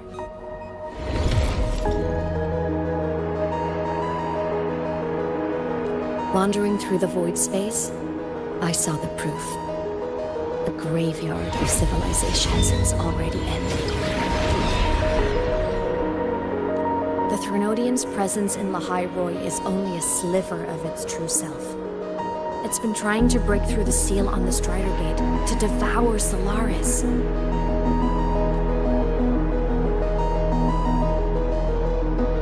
So, don't go wandering off alone. Not until the Exostrider awakens.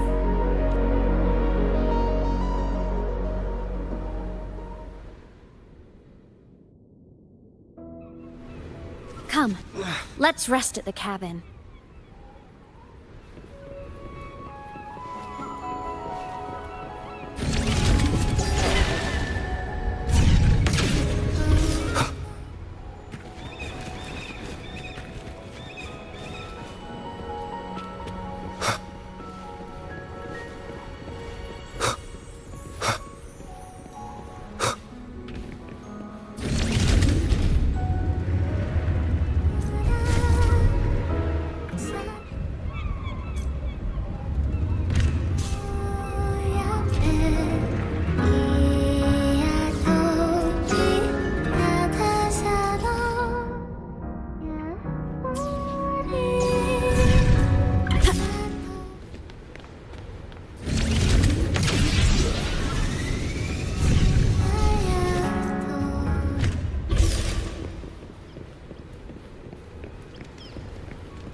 I'll stay outside and keep watch, just in case Sigillum comes back.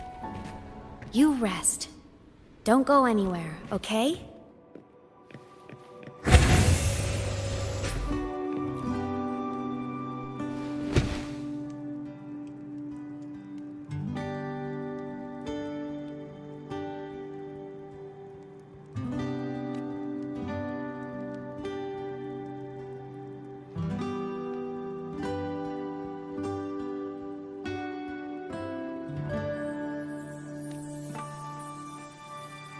I thought I remembered something before in the lake. I should look around this cabin while I wait for her to get back. A game console. 2 controllers. The screen is covered in dust. Hasn't been touched in years. Space Fantasy Katya 6. Split stars. Most games here are RPGs or co-op games.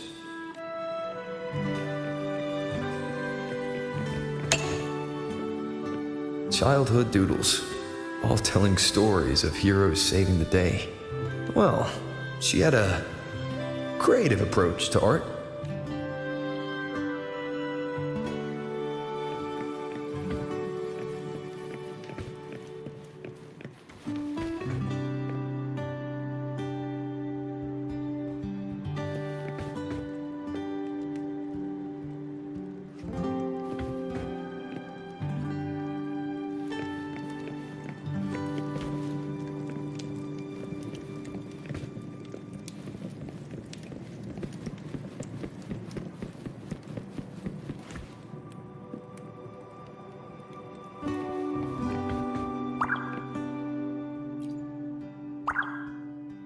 Stuffed toys, a big cat and a small cat. They looked like they were well loved. So soft. You could probably hug these all night. The Solaskin rushed toward the couch.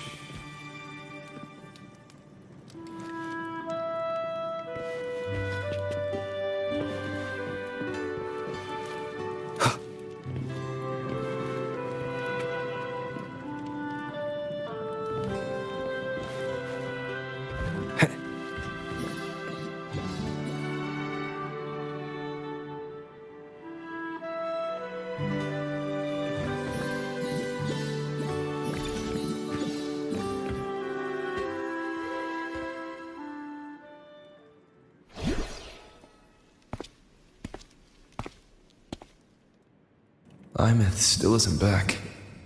But if my hunch is right...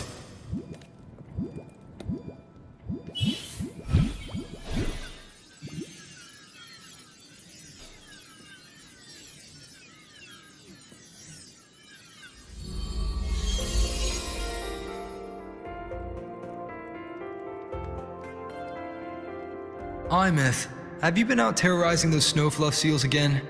They scatter the moment they see you.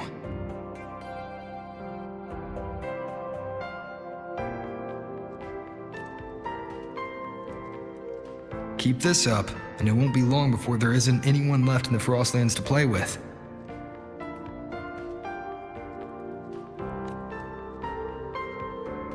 Have you finished your lessons? You start school soon. Maybe spend less time gaming, hmm?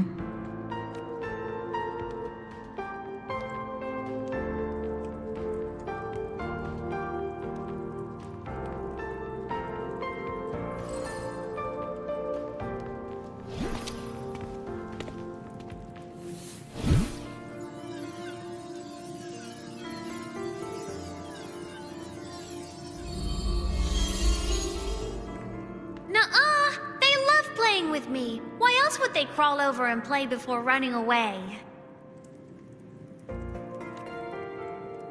And my lessons... You promised me another level of split stars. No takebacks.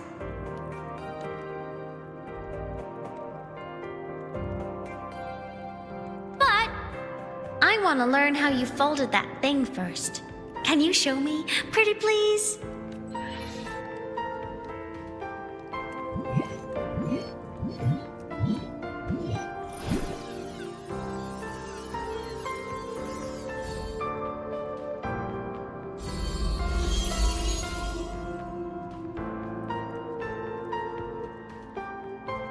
You mean the paper plane? Yeah! Mine always nosedives right away, but yours flew so far. How?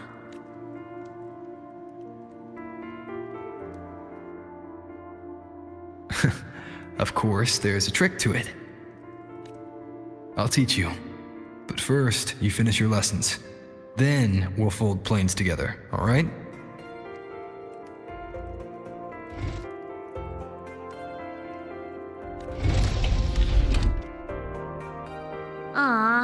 Okay.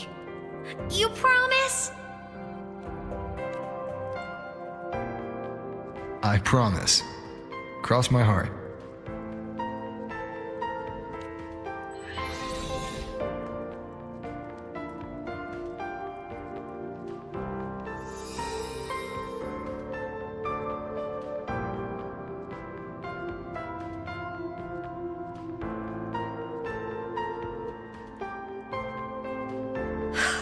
I've been wondering how to tell you this.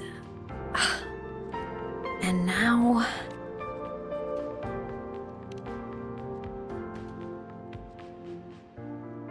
When I was little, I woke up one morning and realized I couldn't remember the sound of my parents' laughter anymore. Their voices, their faces, their warmth. Everything about them dissolved in the void storm. Later, even the memory of forgetting them began to fade from my mind. It terrified me. to the... I didn't know how to fight it.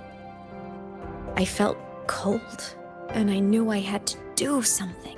Anything to make it stop. So I ran away from Bjotr Woods by myself. I hid in the Starwood Riseway and made my way to the Frostlands.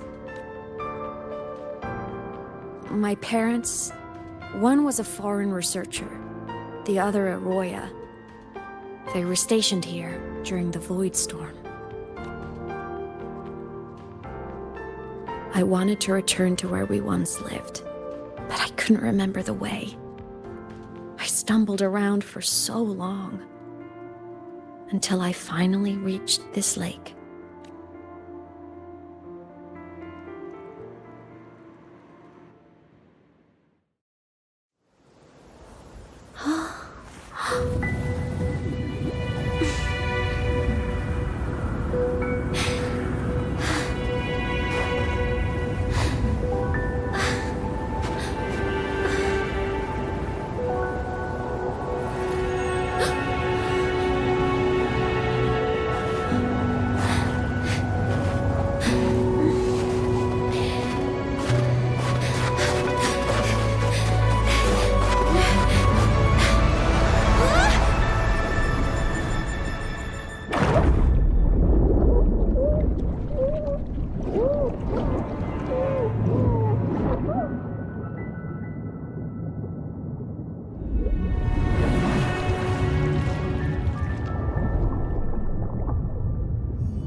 My past self saved you.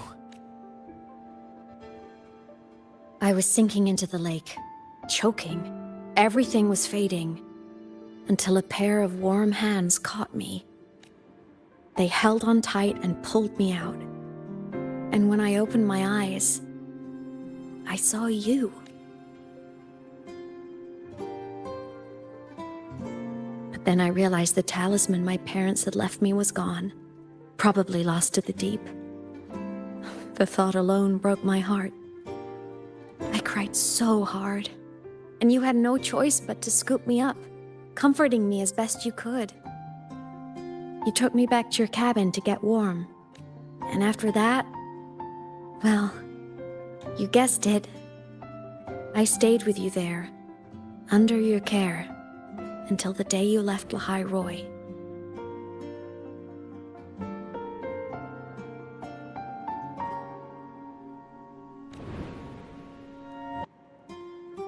Why did you keep this from me?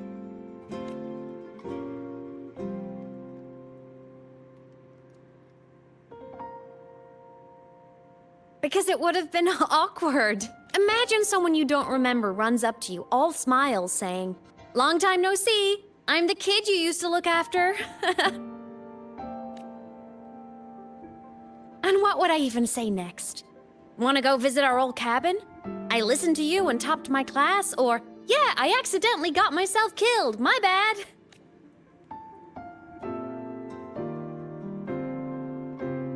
Saying any of that would only burden you. You never asked for any of it.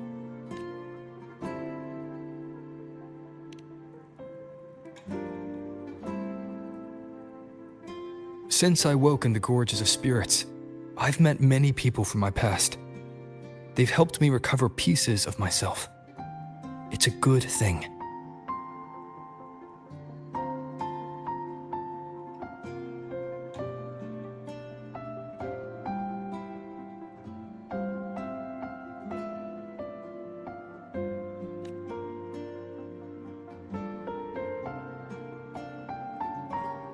I can make my own choices. You should have a little more faith in me, AEMEATH. I see.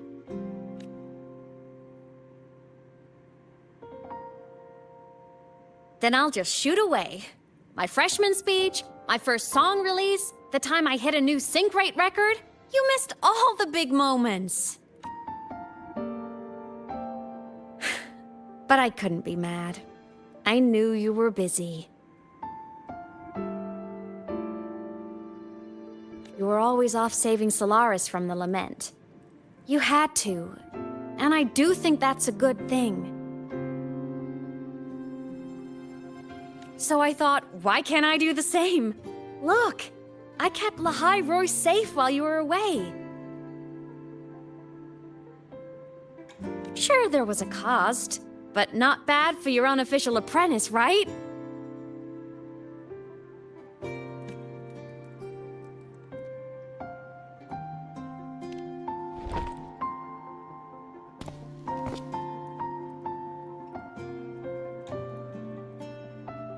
The more you save, the steeper the cost. I've always known that. But some things, you just gotta do.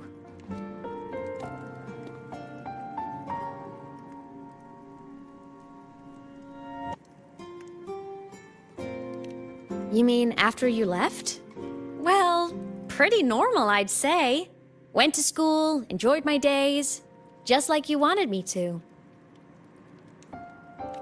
And then, I became a ghost. Since then, it's been drifting between the Academy and Void Space.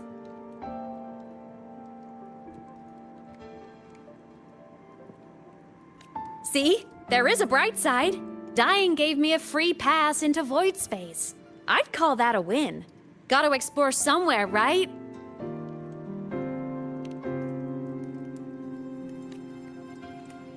Saw you? Oh, you mean that thing you brought up in class? About me helping you take down the Eye of the Threnodian? Honestly, I don't remember a thing. But if the Threnodian was involved, it must have been in Void Space. Anyway, no clues from me. Threnodians having weird powers is nothing new. Or maybe you were just seeing things?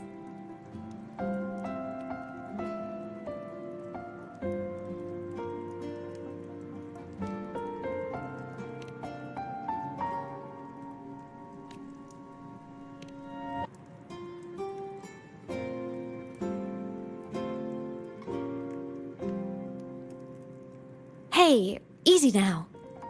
Just rest here tonight. We'll handle everything tomorrow when you're stronger.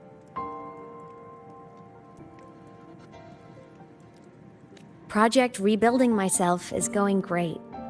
Once we reach the Exostrider and recharge with the reactor, we can make for Sigillum and finish it for good. I will take care of the problem for you.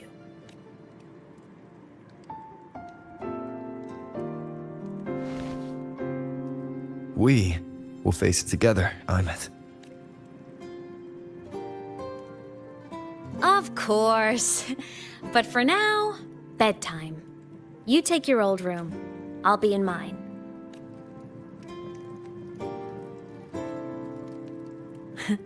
Kinda takes me back, saying goodnight like this. Just like old times.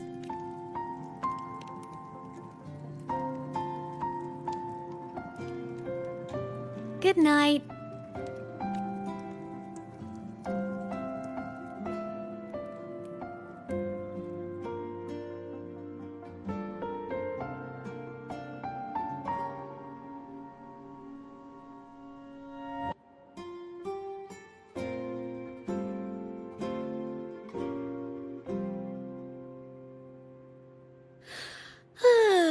Huh?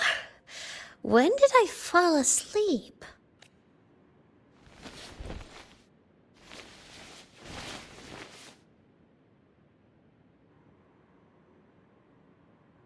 My paper plane. I have to show it to him.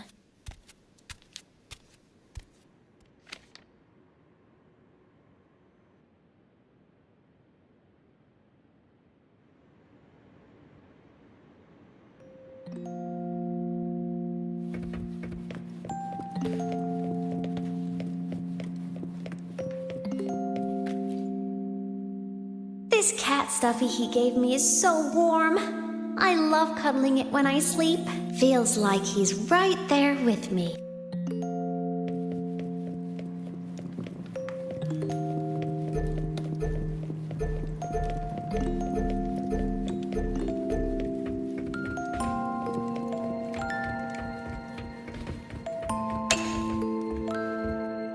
I drew my favorite story.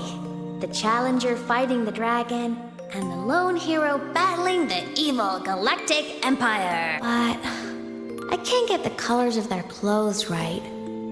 Oh well, I'll just ask him to help me later.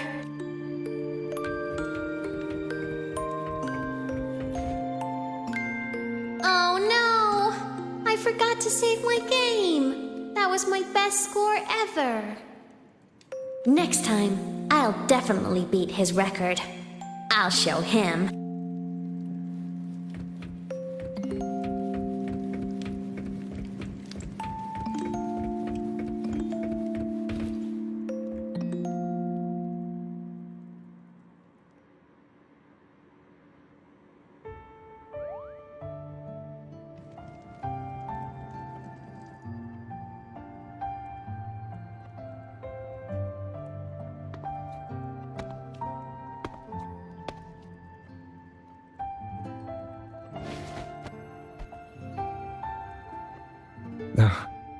AEMEATH, what's wrong? Can't sleep?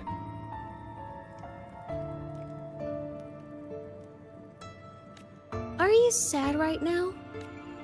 No, just thinking about some things. You're lying. You are sad. You see right through me, huh? I'm not sad. I just... Well, to put it in your words, I guess I'm thinking about my homeland. Then, do you want to go back for a visit? I can't go back. Why?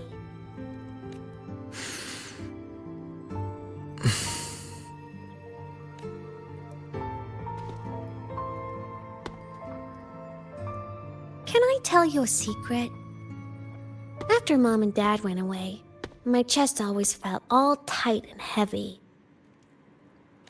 When people in the tribe talked to me, their voices always sounded really far away. But that day at the lake, after I cried in front of you, the feeling got a little smaller. I didn't feel so bad. I know you can't say this stuff to other people, 'cause they all think you're super strong. But I'm just a kid, and I don't think you're that strong. So, if you need to cry, you can cry with me. I'm really good at keeping secrets. So, you don't have to be sad by yourself. Okay?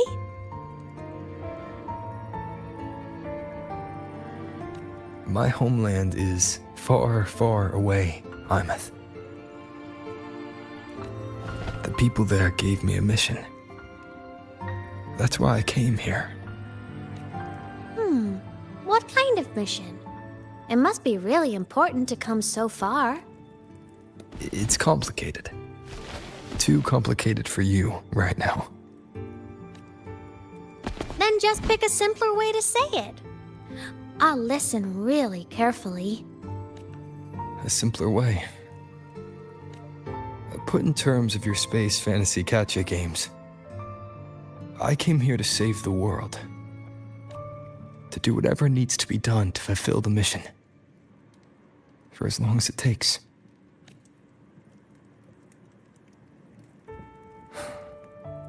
But was it the right thing for me? Because one day, I realized I would never return home. I couldn't stop thinking about that faraway place. More than I ever had before. In what you'd call dreams, I'd go back, stand there, just stare at what I once called my homeland. Even if staring didn't change a thing. Even if it was pointless. Oh, I see. You miss home. Maybe. But talking with you makes it not so bad. There's still a lot I have to do in this world. This won't stop me.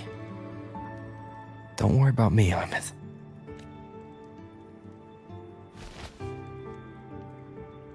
Yeah? I'm your family too. Until you find your real family and can go back to your homeland, I'll be right here with you. Sounds good. Thank you, AEMEATH.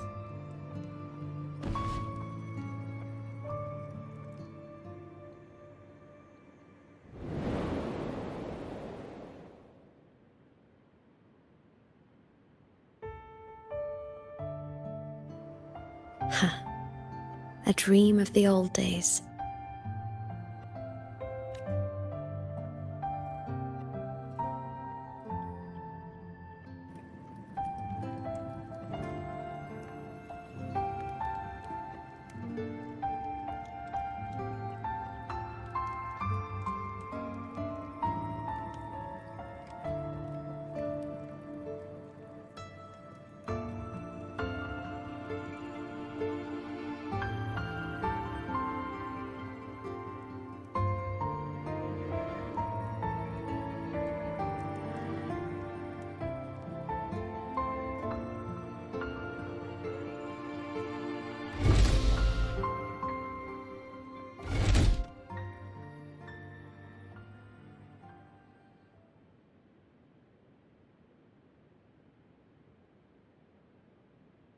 Homeland.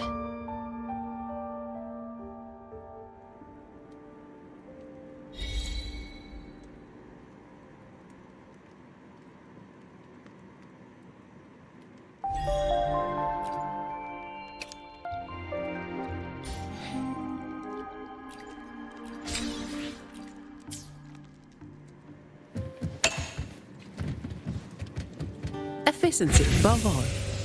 Morning! Off to see the Exostrider we go! Anything I can help you with? Look! I hope I'm strong enough to walk beside you now. It's good to have someone to follow and rely on. But I want more than that. Just like you once protected me, it's my turn to protect you.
Efficiency above all.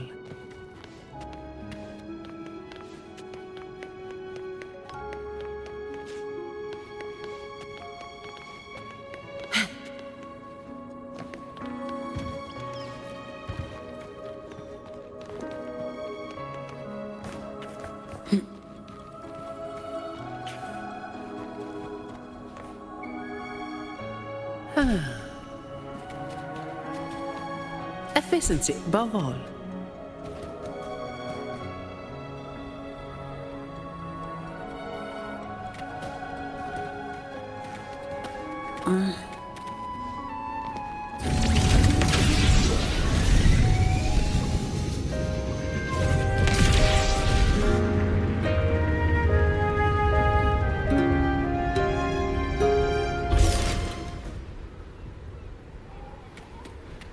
Efficiency above all.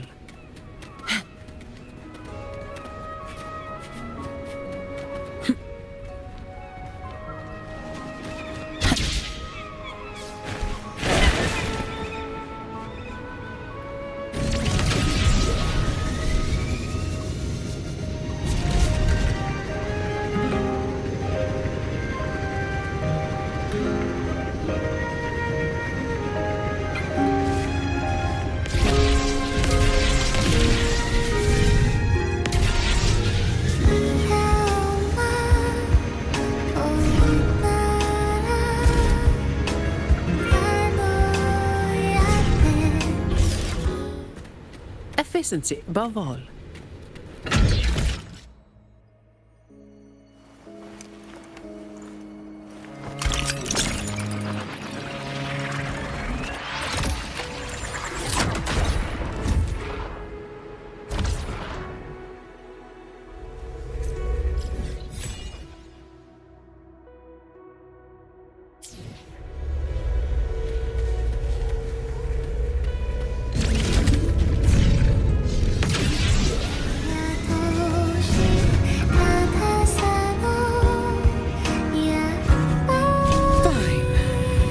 The job, I guess.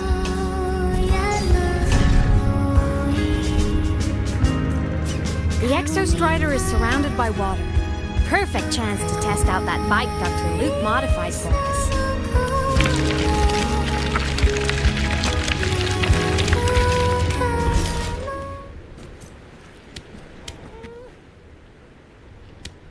Are you ready for the end?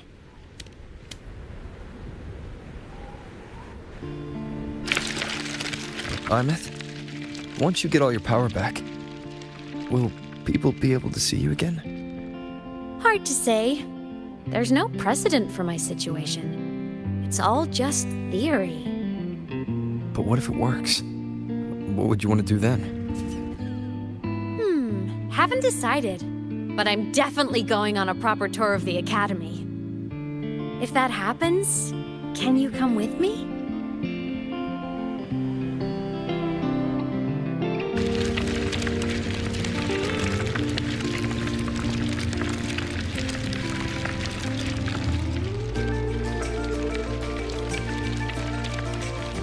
Look! It's sleeping.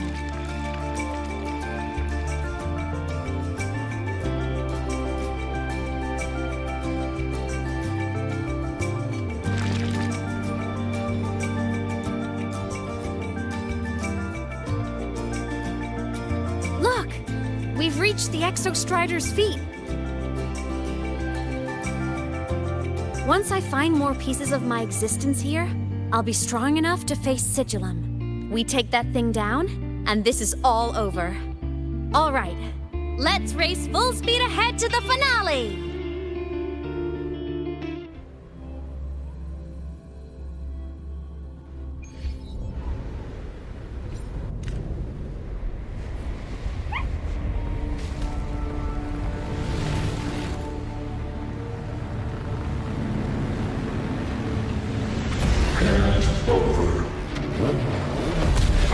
Control.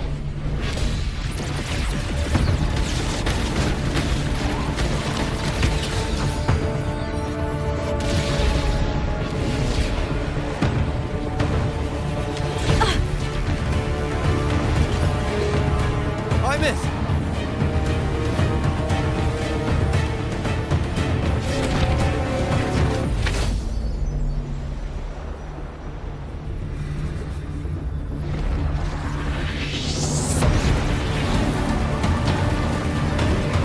It's heading straight for the Exostrider. I have to catch up and get AEMEATH back.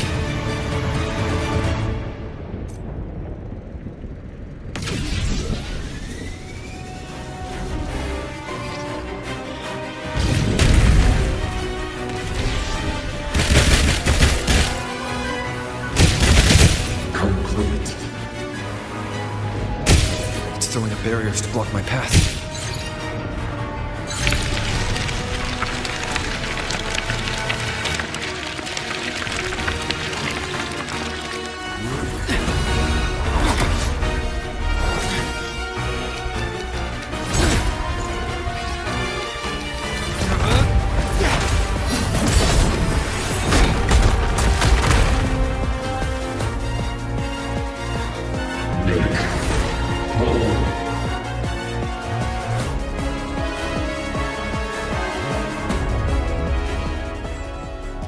Need to find a way out of here first.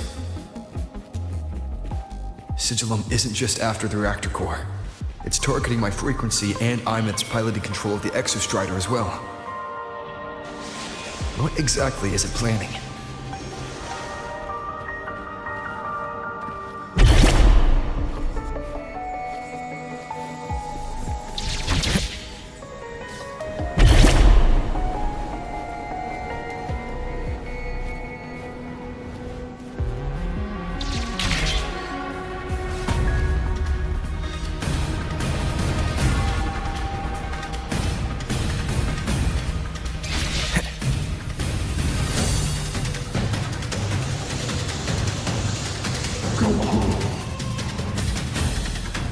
Enough! No more of this stupid idea, Sigillum.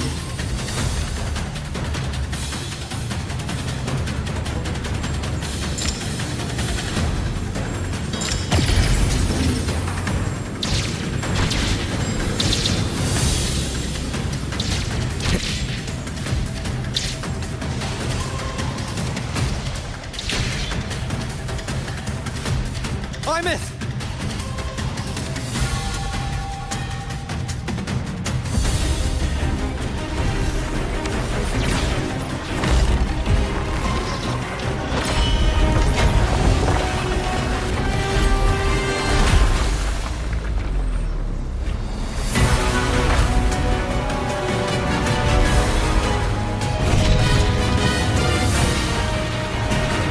If destroying you is the only way to protect him, then so be it. Damn it! Can't force reboot. Open Strider Gate. Not while I'm here. Don't even think about it. AEMEATH can't fully control the Exostrider. She needs my help.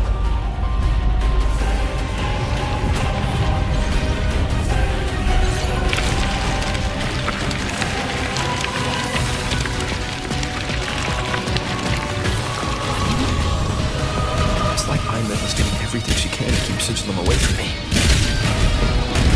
And then there's the Strider Gate. There must be a connection.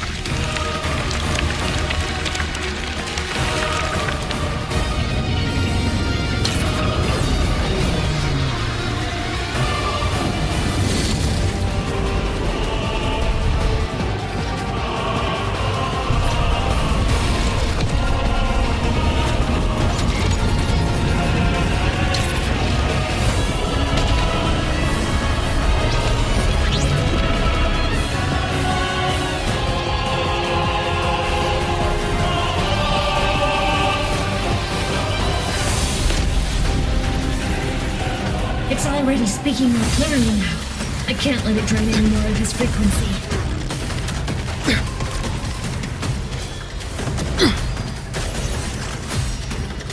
Gotta pull it inside.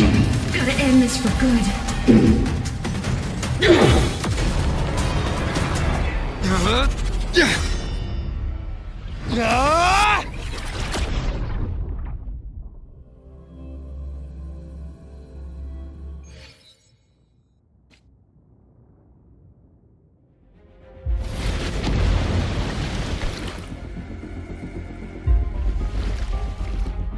Are you alright, AEMEATH? All good. Inside the Exostrider, I'm the one in control.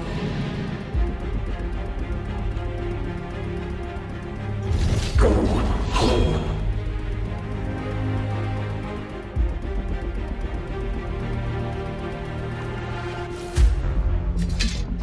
I'll destroy Sigillum, So, just go. Stay away from it, okay? Please. I'm begging you. AEMEATH? Why refused?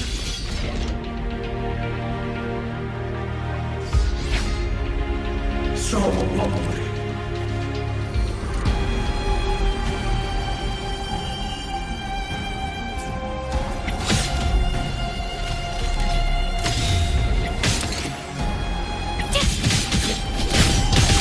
The end has come.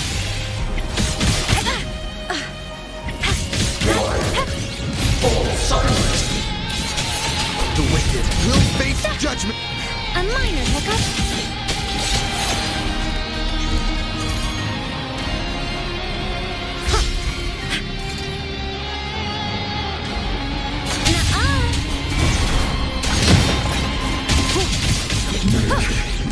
Ghosts don't feel pain. Swift and resolute. One with the sounds.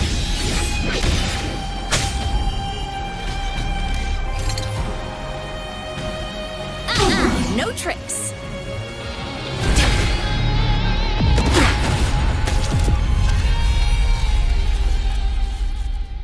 Obey the Strider Gate.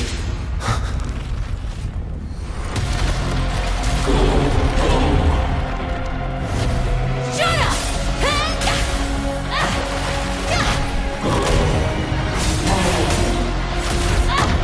I said, shut up! That is not home!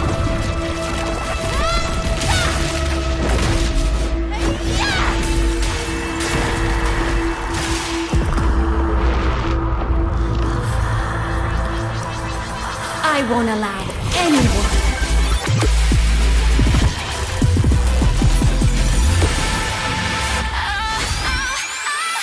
To harm you over.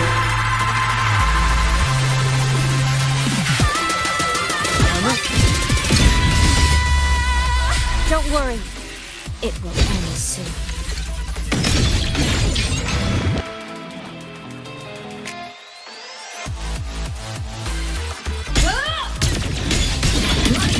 Enter on cue. Swift and resolute. Down with the curtain. Whirling up. Enter the gulf starlight over the seas. Scorch through the void.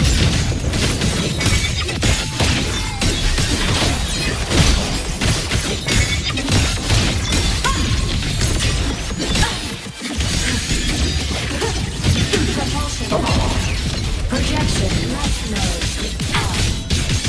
Come on. Stars, light up tomorrow. End blow. This fabricated dome shall melt away.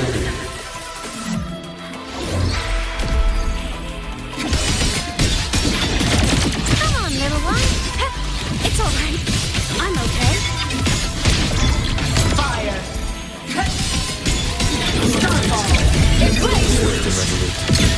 One with the sounds. Light show for finale. Fire! Order confirmed. Full system integration complete. Solar flare. End blow. Soul sing in harmony. To the Savior's victory. Heroes on. Lights up. Blind lights checked. Duty call. Count down. Body limit unlocked. The Savior rises.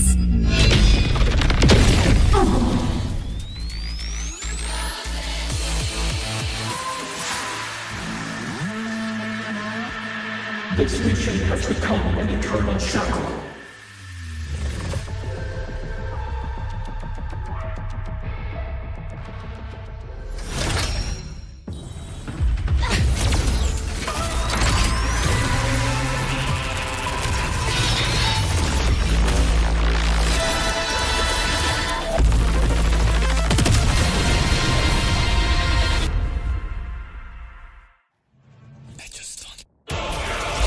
What did from me. You don't need to know. I will protect you. AEMEATH, haven't you noticed you're not yourself right now?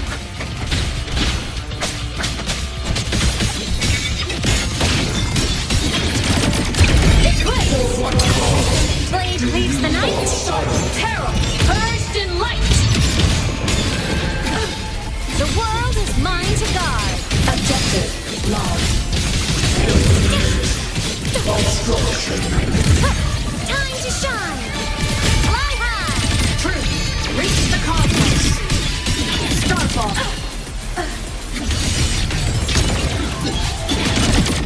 Break apart.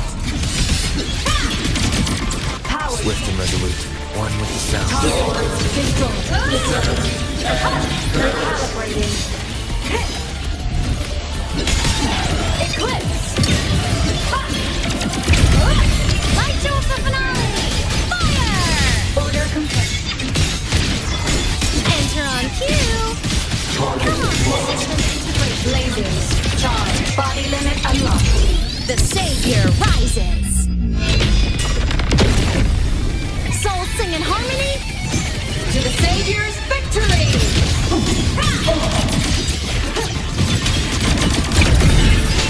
One with the sounds. None shall whisper. Form of mech! Heroes on. Lights up. Blindness checked. Consumed by time.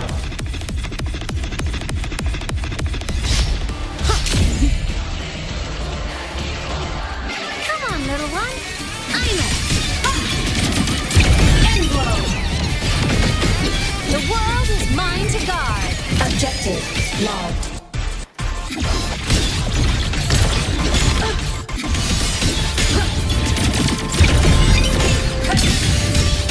Solar flare! Break apart! Light show for finale.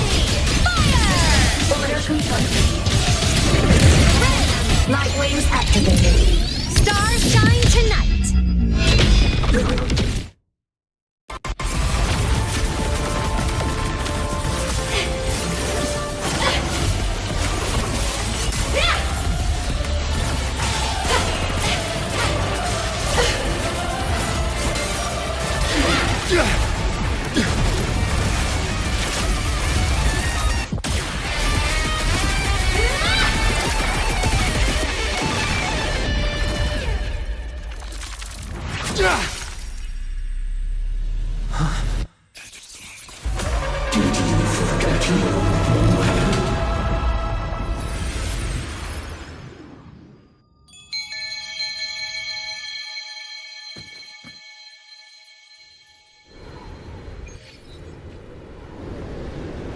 AEMEATH and Sigilum are gone.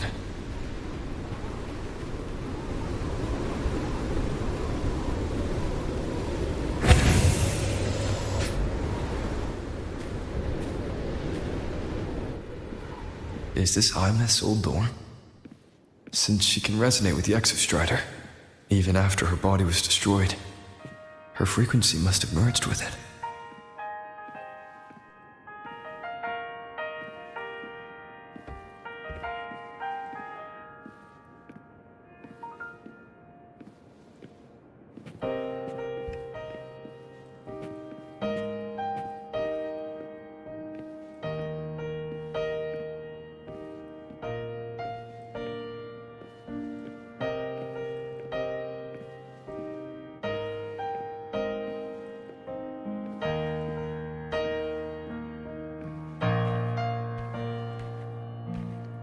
Isn't it so incredible?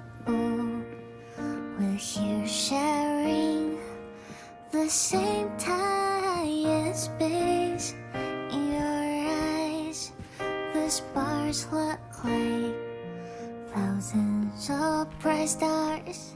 I've gazed at for thousands of times.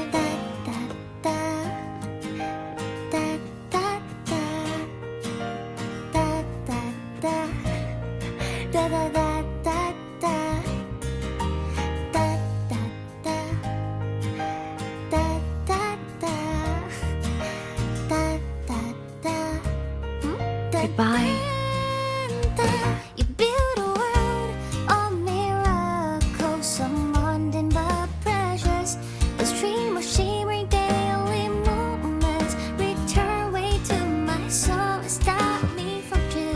Starfleet Snowfluff's fan. So I sing together. Every light I'm giving all goes back to you, goes back to you.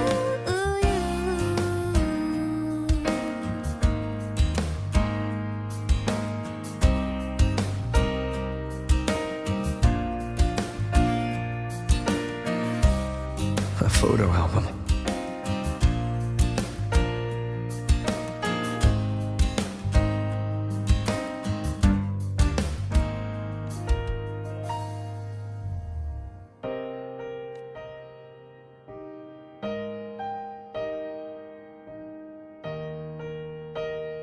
I am AEMEATH, the Academy Star, a synchronist, a savior. Please Don't look look for at me.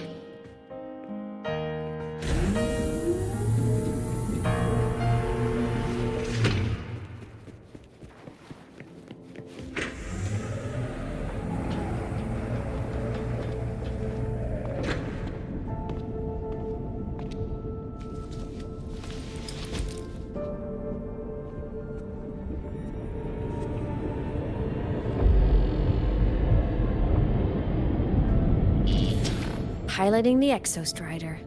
Huh. It doesn't matter to me. But if this is what it takes to lighten his burden and ease his pain, saving the world. Huh. Nothing but a pair of shackles. Heavy, eternal shackles.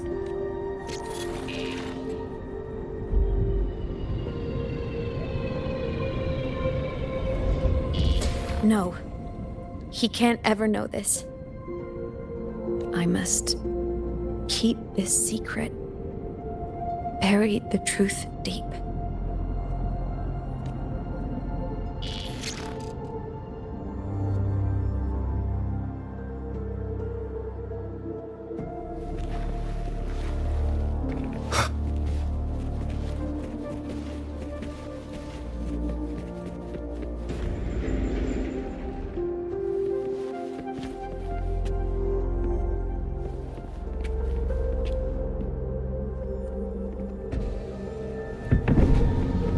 Why?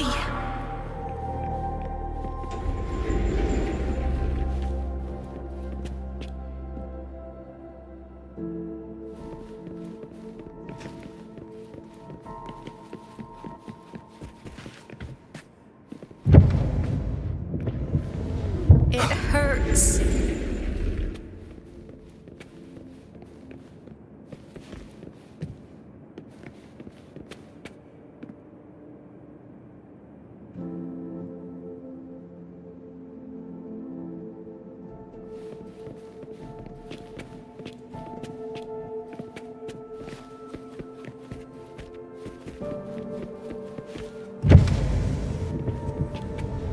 What should I do?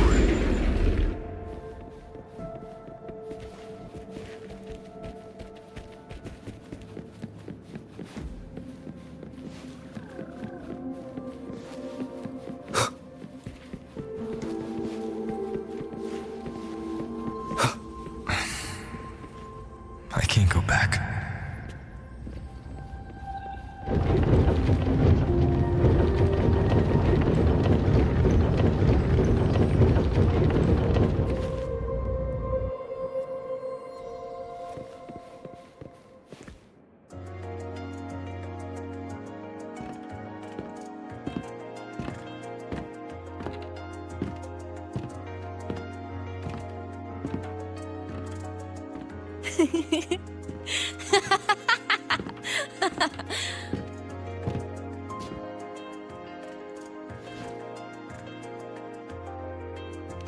Oh, are you talking to me? I just heard the most hilarious story. Couldn't help myself.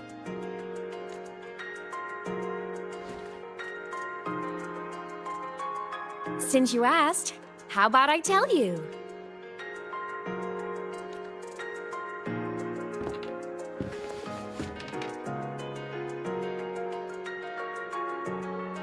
Once upon a time, there was a black cat who set out to save the world.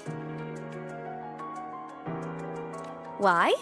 Because everyone told the cat it was a savior. The cat didn't get it. When it opened its big golden eyes, it was just stuck in this tiny cardboard box. And inside that tiny box, it was crammed full of even tinier little creatures. The cat was shocked. It had to tiptoe around, careful not to step on anyone. These tiny creatures, even living in their tiny box, had so much misery, so many disasters, constantly just waiting for the other shoe to drop.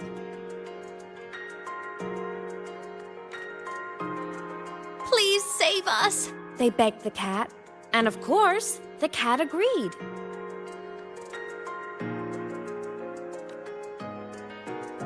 Even if they hadn't asked, the cat would have helped anyway, because that's who the cat believed it was, a savior. And so the cat took up its sword, always fighting, always talking, always roving. Saving the world over and over.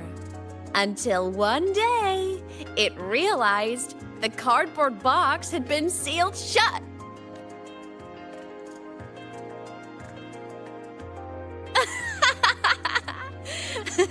Isn't that kind of laughable?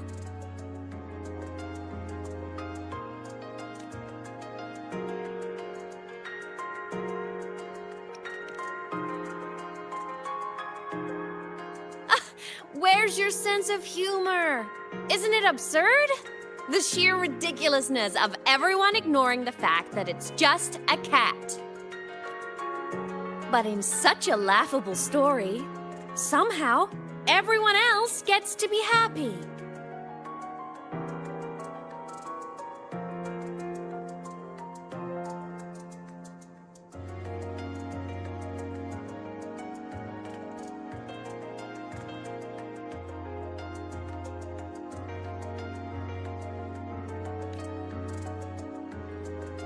The ones who relied on the cat, the ones who hated the cat, they all got exactly what they wanted.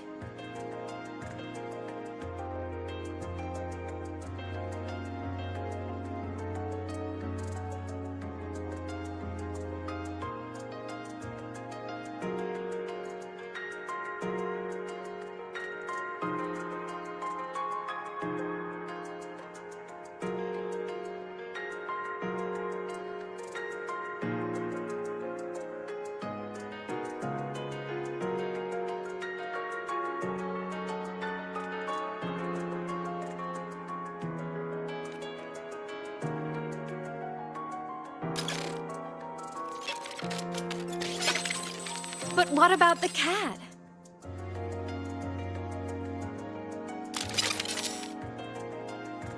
It wants to go home, but no one remembers.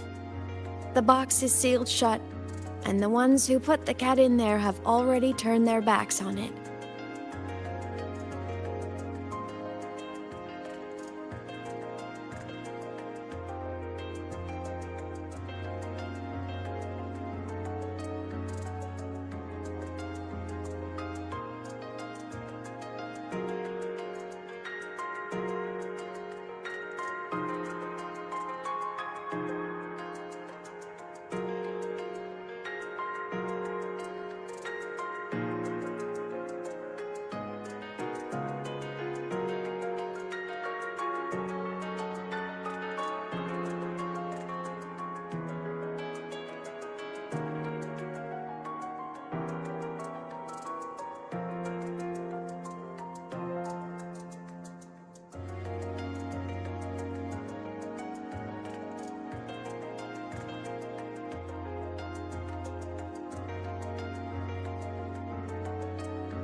Even the cat itself has forgotten.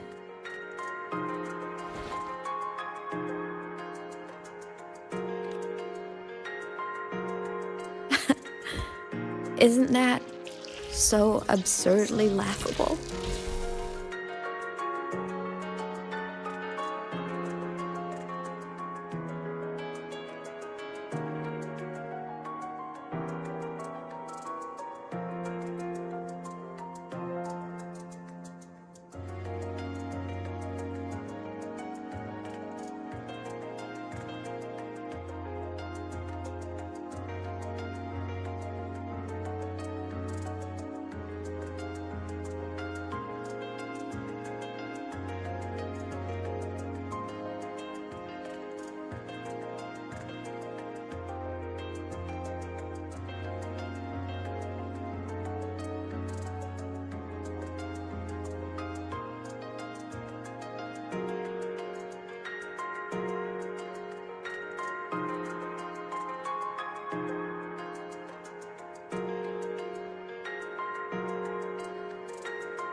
My head's been loud.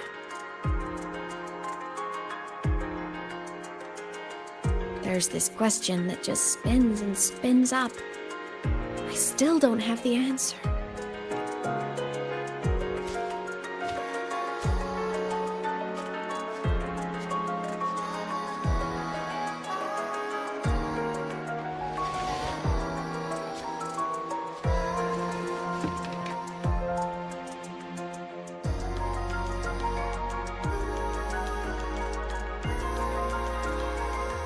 Now that you're here, I want to ask you what you think.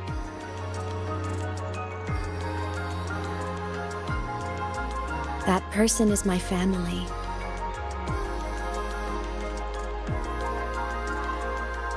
Family is supposed to look out for each other, protect each other. So I want to do something for him. He doesn't say it, but I can see it. All the stuff piled up inside him.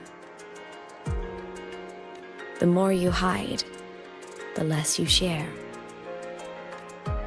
But I saw him recently, and I think he seems more carefree than before. The sunlight in Jinjo, the flowers in the Black Shores, the winds of Renacida. He told me all about this new journey. It made me happy, truly happy for him. I guess forgetting can be a blessing. If you don't remember something, it can't hurt you. So I started thinking, maybe I shouldn't tell him what I saw in Void Space.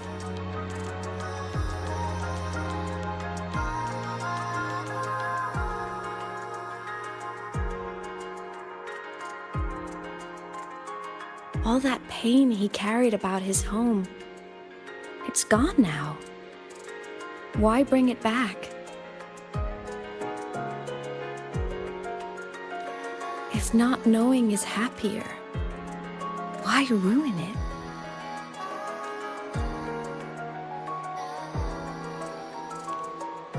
Even if the truth destroys that happiness, I can't.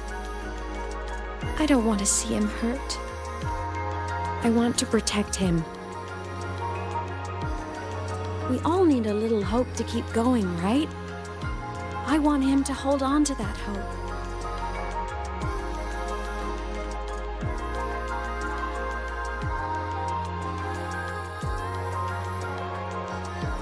What Sigillum said is unnecessary. It's been feeding on his frequency, trying to complete itself, spouting things that should have stayed unsaid, things that would ruin his peace.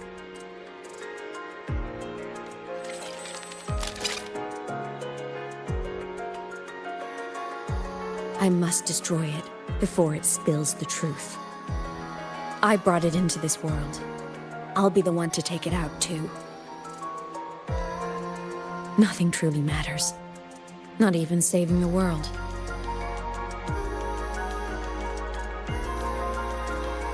But you have to believe what you're doing has meaning. That's the only way to keep moving forward. And that's why.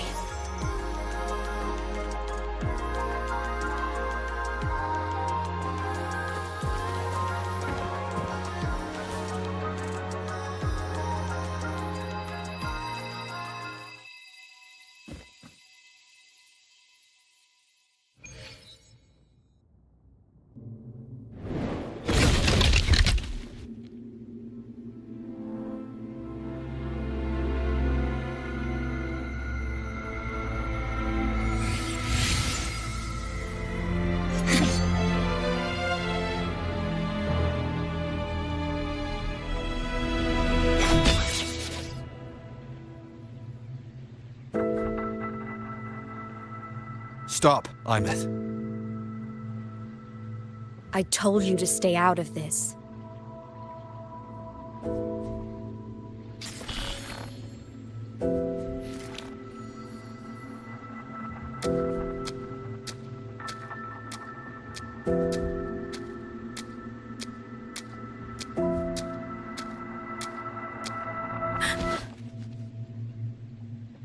I know you did this for me, to protect my happiness. And I'm grateful. But it's over now.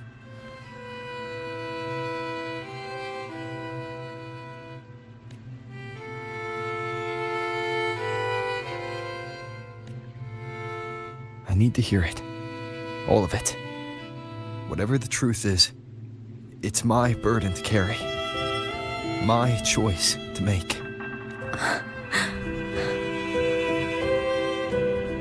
Carrying this on your own hasn't been easy, has it?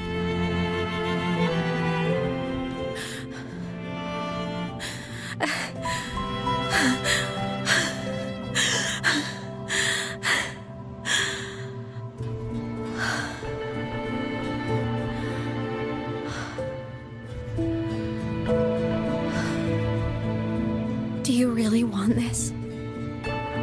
Even if it changes nothing? Even if it only weighs you down? Things only weigh on us because they matter.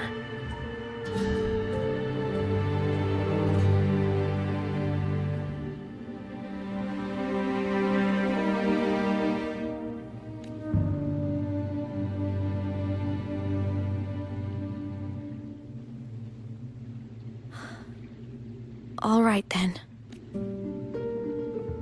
Back when we lived together, you once told me you'd come from a faraway place, that you were on Solaris to carry out a mission. Current research suggests the Exostriders and Sentinels were made with technology from the same civilization. I think that civilization is the faraway homeland you spoke of. You never spoke of it to me or anyone else again, so I kept it to myself. Until I died and slipped into void space as a digital ghost. As I wandered through the ruins devoured by the Threnodian, I stumbled upon a faint frequency. Your frequency. Time is chaotic inside void space. There's no telling when it had been devoured. But I could feel your warmth in it. After so long without you, I couldn't let it go. I kept it with me.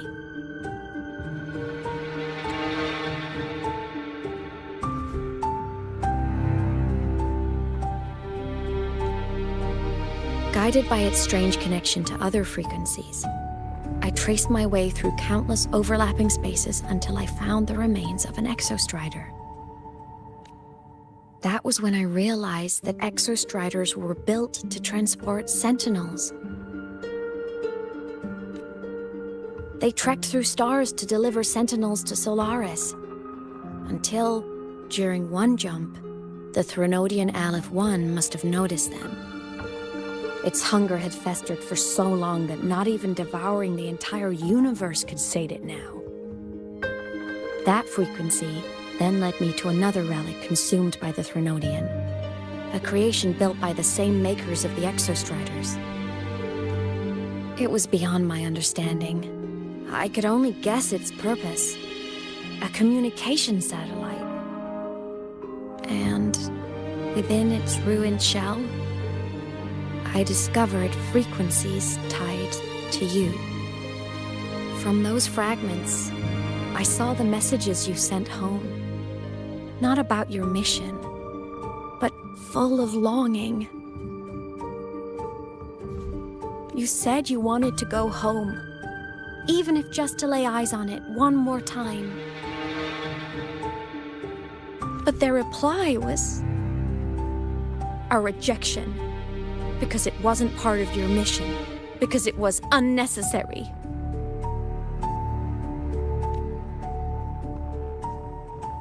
They were the ones who cut communications. They ignored every wish you had outside your mission. They forced you into this life of roving. And still, you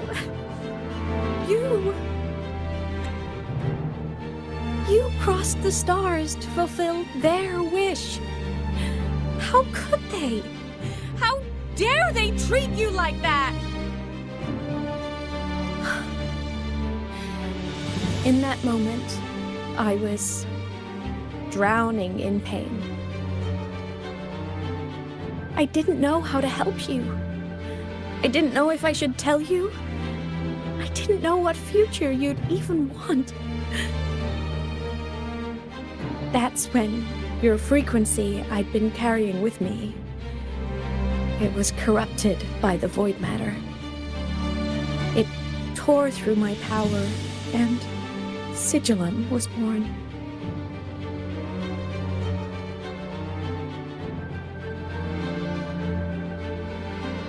It was born from my mind, from all my worries, my fears, everything I imagined you'd suffered.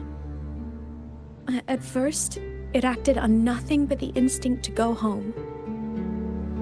It craved your frequency, trying to make itself whole, trying to seize access to my piloting control.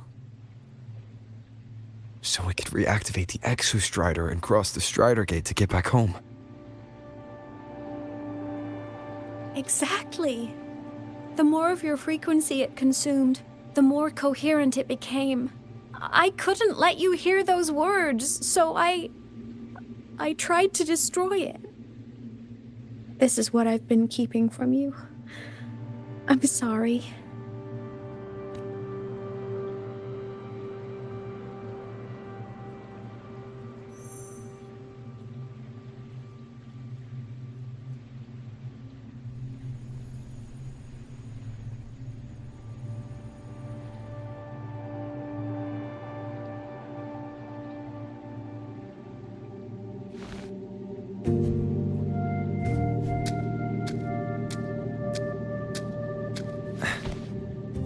I'm glad you chose to tell me this, AEMEATH. Hearing this, it's a lot to process. I'd be lying if I said it wasn't. I just need time to figure out my next move. This homeland of mine, even saying it feels strange to me. But don't worry. The journey I've had since losing my memories, the hope I found, that's mine to keep.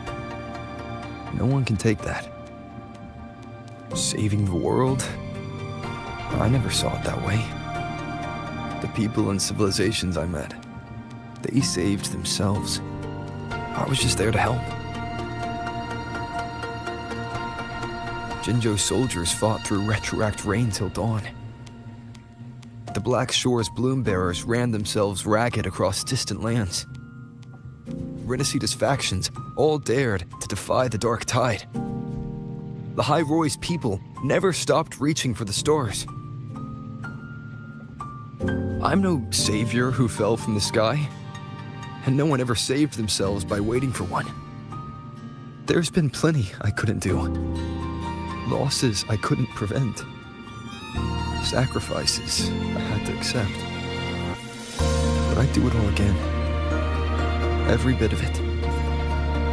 If this was a mission from my past, I'd be lying if I said I didn't care what they thought of me now. But that's a question for later. Right now, we have more important threats to face. The fact that I choose this path even without my memories, that tells me this is who I am. I can't stand by while the lament brings suffering. I care about this world too much. But I'm afraid you'll feel alone. With everyone here? With you here? Not a chance.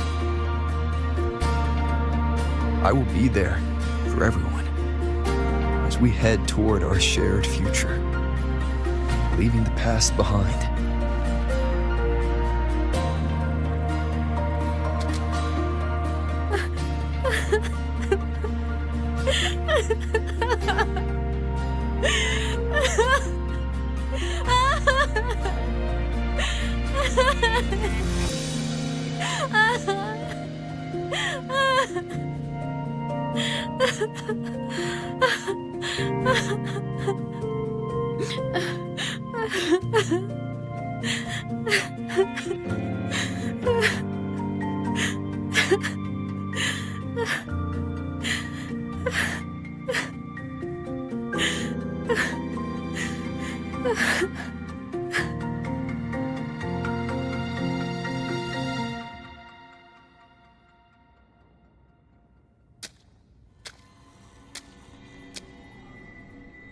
So, this is your choice. Is it worth it?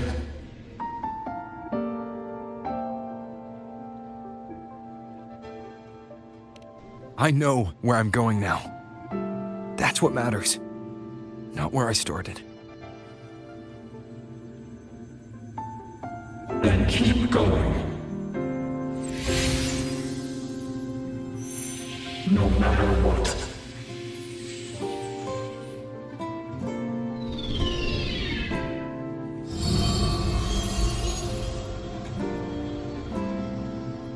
The core.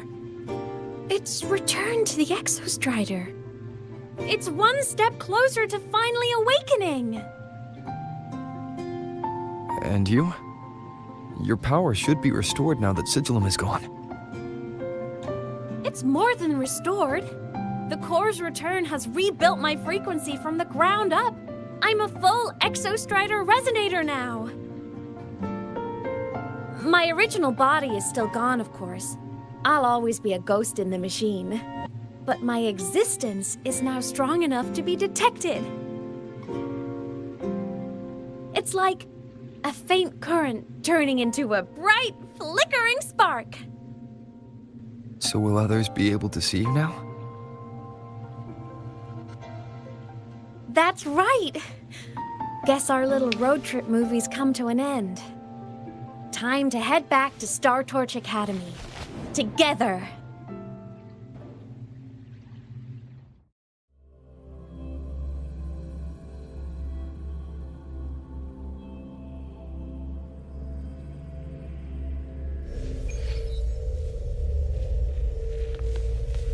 Efficiency above all.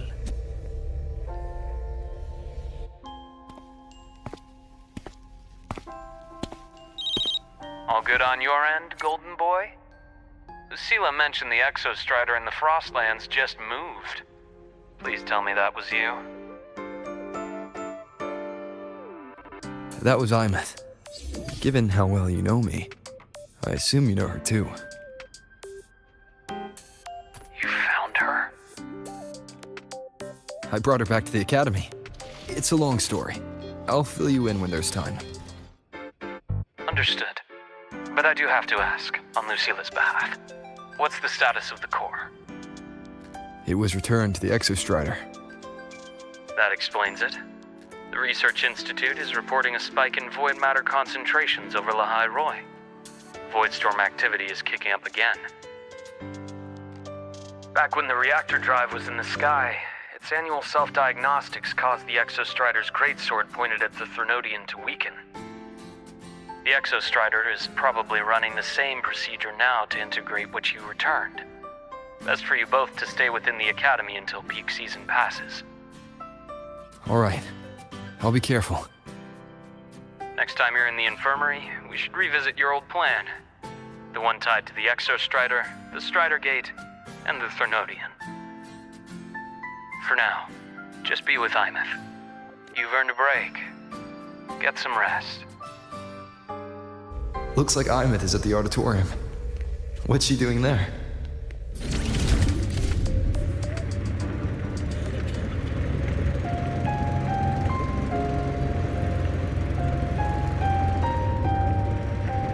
Let's just make do with it.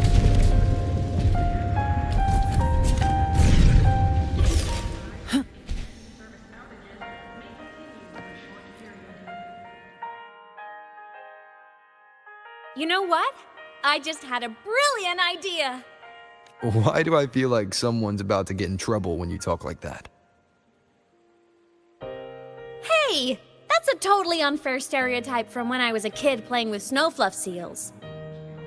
I was just thinking, now that people can actually see me, I could, attend my own fan meeting. An unfinished song completed after all these years. Doesn't that sound amazing? I know, right? You have to come too. You have to see this star perform. Forget all your worries for a night and just enjoy the young energy of Star Torch Academy.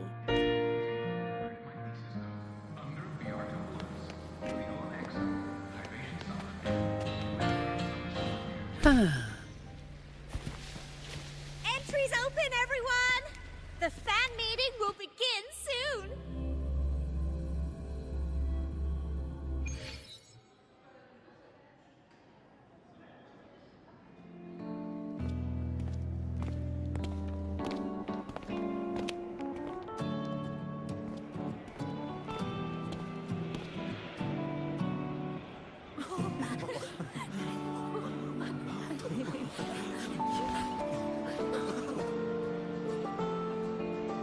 For years, the little website I threw together to post songs kept getting comments. They'd talk about how much they loved a song, or share problems they were having in their lives, and then they started connecting with each other. I never saw myself as a hitmaker. I was just an amateur, singing what was in my heart. But over time, they stopped being just my songs. They became a melody that connected people. If my listeners want a complete song, I'll finish it for them. Or maybe for me, too. You really do care about the people of Lahairoi, don't you, AEMEATH? I guess I do now. Wouldn't have said that at the start, though. To be honest, I never had some grand passion. Before I became a ghost, I just wanted to live an easy, happy life and try a little bit of everything.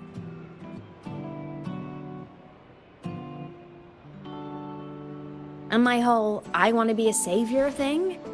Well, that was just me trying to copy you. But after I died, I had all this time. Time to notice the people and things in Lahairoi I'd overlooked before. So many people here dream of becoming stars themselves, but that was never my dream. I'd rather be the one who looks up at the stars, the one who watches over them. Really? But the way I see it,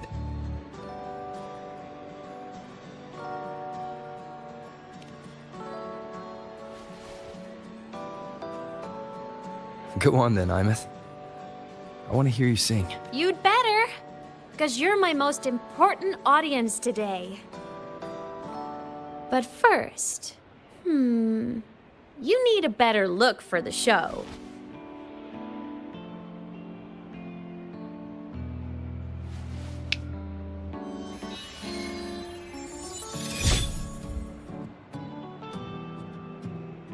There, brand new, just like I remember you wearing. Looks good, right? A new place calls for a new look. Ah, this brings me back. I remember when you used to wear this around the academy. You'd leave a whole trail of swooning admirers in your wake. Solaris' great savior.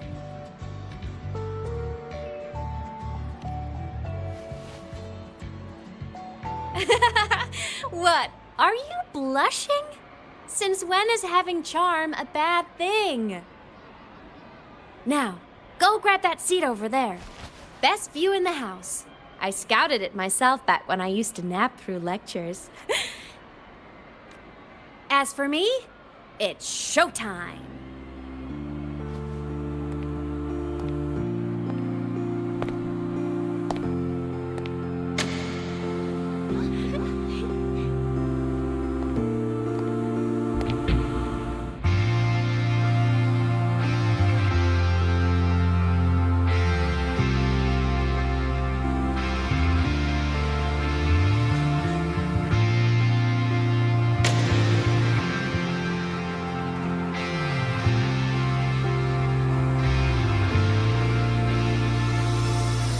Isn't it so incredible? We're here sharing the same time and space. In your eyes, the sparks look like thousands of bright stars. I have gazed at for thousands of times. May all sweet dreams take flight with the truth of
AEMEATH. I heard that name from a senior in energy science, but I never imagined she was Fleet Snowfluff. No! No, I can't accept this. Why? Because she was the social butterfly of the Academy. The professor's headache and their golden student all in one. I still don't see why that's upsetting. It all sounds great to me. Her song, Fallen Petals. After hearing it, I always pictured Fleet Snowfluff as a tender, gentle soul. But now... I mean, she never really seemed that way from her online replies. Maybe your impression of her was a little too personal.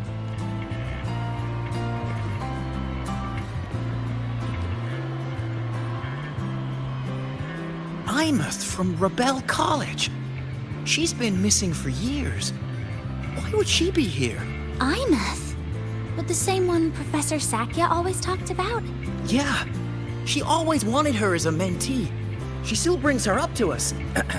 I thought the biggest problem would be that little rascal refusing to finish her studies, or me finally losing my mind from her antics. I never thought she'd just vanish. Professor Sakya is gonna be over the moon to see her.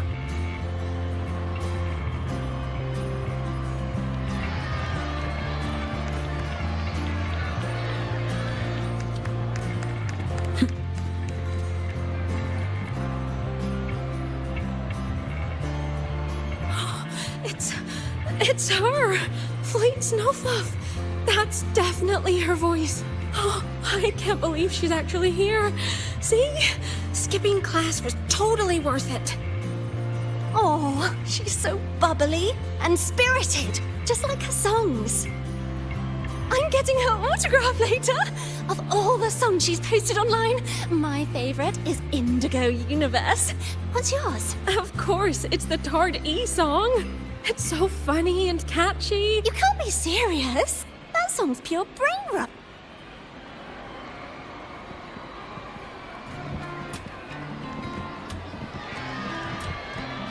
Can't believe I've lived to hear the full version of this song.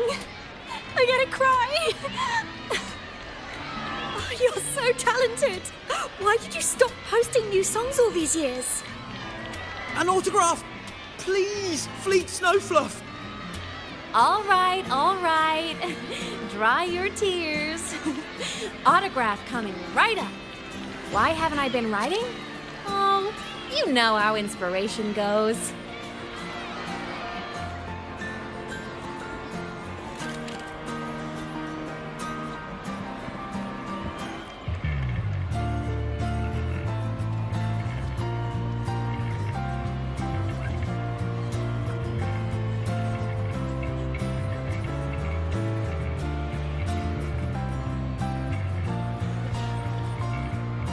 My homeland, the Sentinels, and the Exostriders.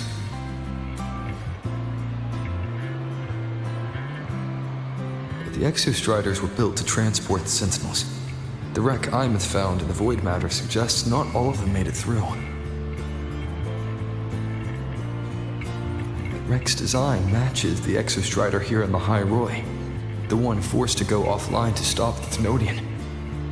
Their power should be comparable. So, why was one destroyed and devoured, while the other managed to stop the Thenodian and seal the Strider Gate with its greatsword? Where did that strength come from?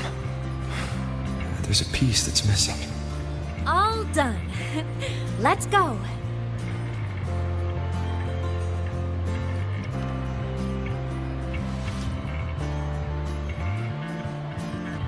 Please, a little meet and greet? I used to host huge parties at the Academy. So, where to next? A wander about the Academy, just like we planned. No rush, just a quiet stroll.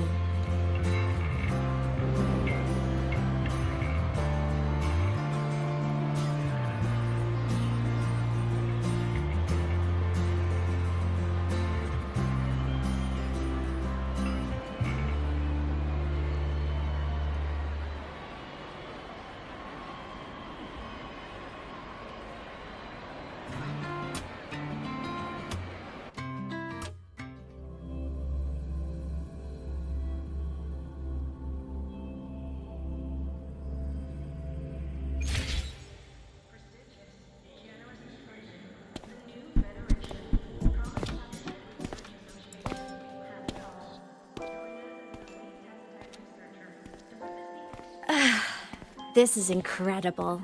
Having company like this? The boredom I felt as a ghost could have literally killed me again. Wanna go up top to feel the breeze?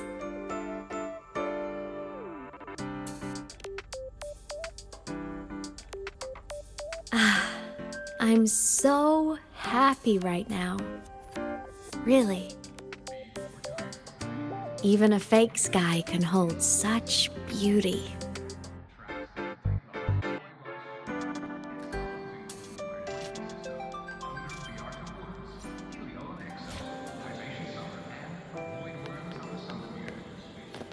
You might want to brace yourself before Nana's help.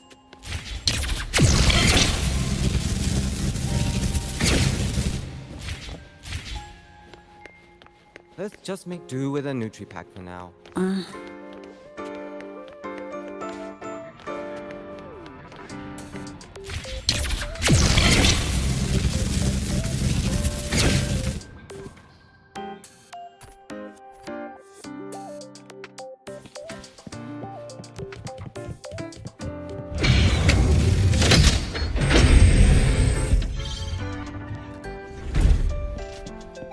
Efficiency above all.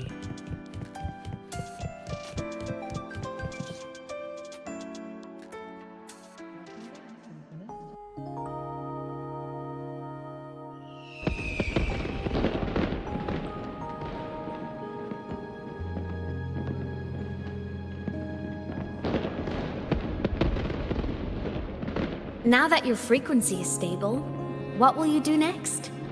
Stay in Lahai Roy, maybe?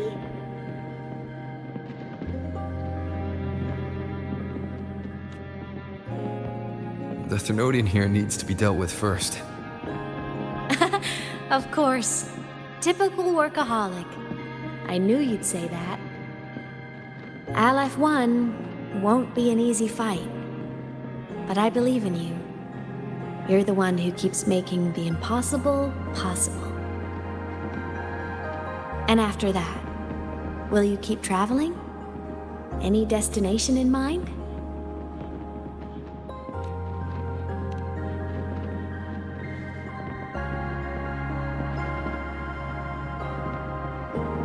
Of course. Take your time. This world you've chosen is vast. You can go anywhere.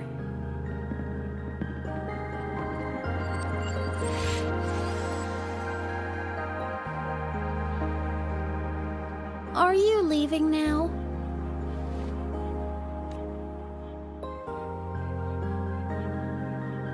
Yes. There's something I have to do. The Academy will look after you. Or you can go back to live in Bjorder Woods. When will you come back? I don't know, AEMEATH. I'm sorry. But I'll come back to see you when I can.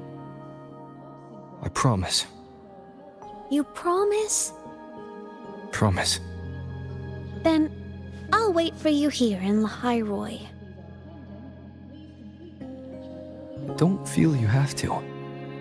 The world is vast. Don't let me, or Lahai Roy, hold you back. But you can live for so many years. What if I'm gone by the time you return?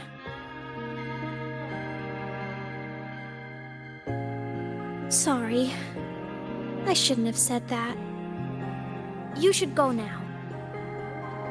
AEMEATH. Just go! I know you're worried.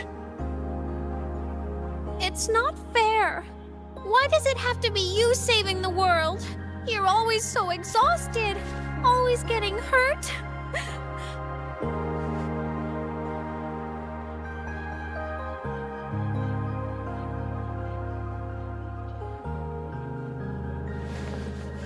Look, AEMEATH. I've walked through lands torn apart by the lament. Every tear weighs me down, and every cry breaks a bit of my heart. Their pain is no different from mine. Neither is their joy.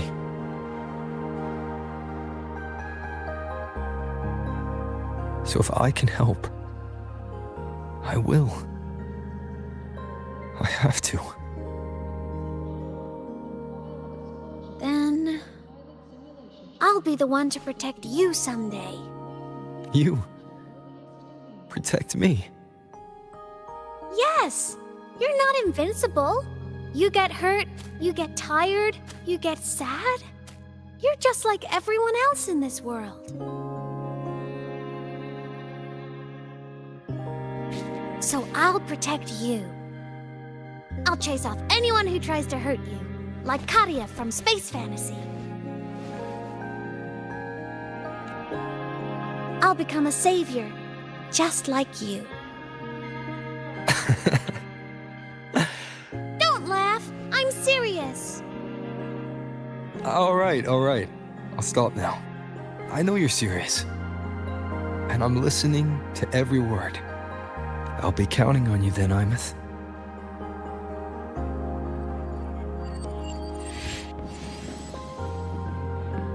Tired?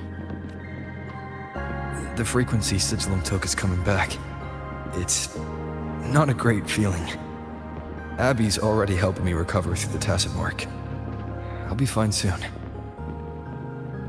Just close your eyes and take a nap. You deserve a little peace.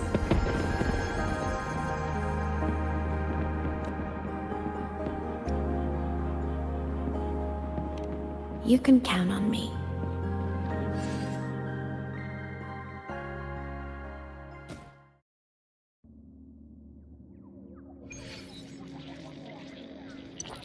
Huh? Why am I in control of Sigillum? Is it because I absorbed its frequency? AEMEATH's mind space is even more chaotic than last time.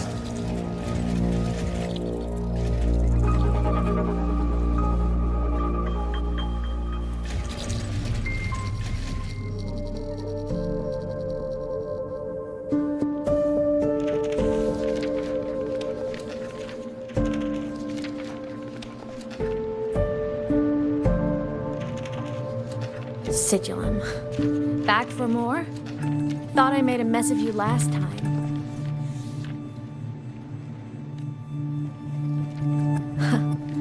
I can tear you apart 1,000 times, but you never really die, do you? Fine. You're going to sit there and listen to me lose it. After all, there's no one else to hear this.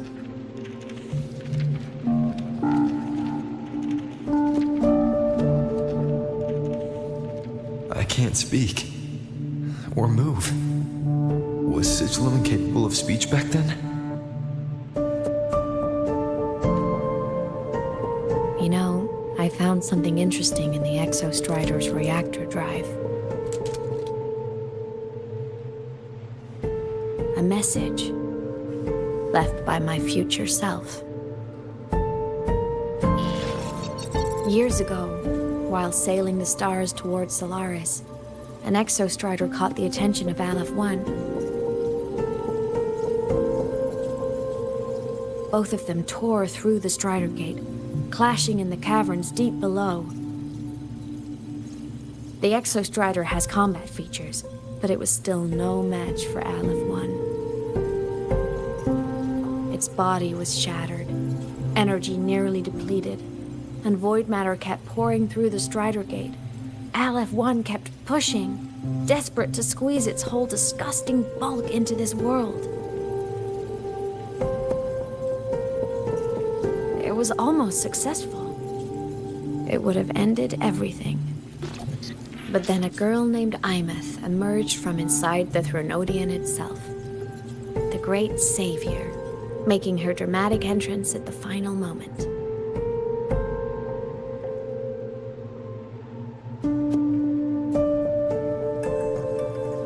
The Exostrider watched her touch its great sword, the one pinning the Threnodian.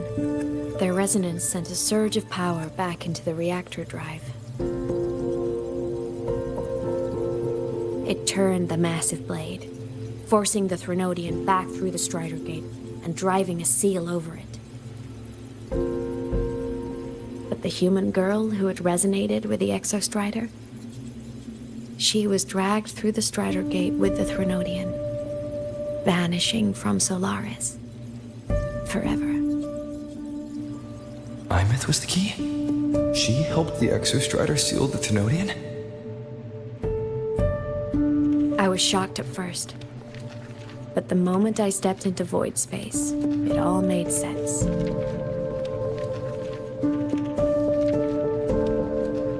This distorted black hole of a realm where time and space are warped. It appeared when the Threnodian came to Solaris.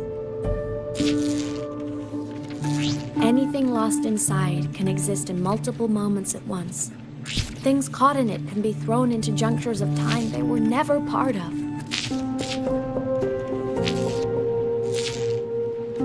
And I can move through it all. The void matter can't touch me.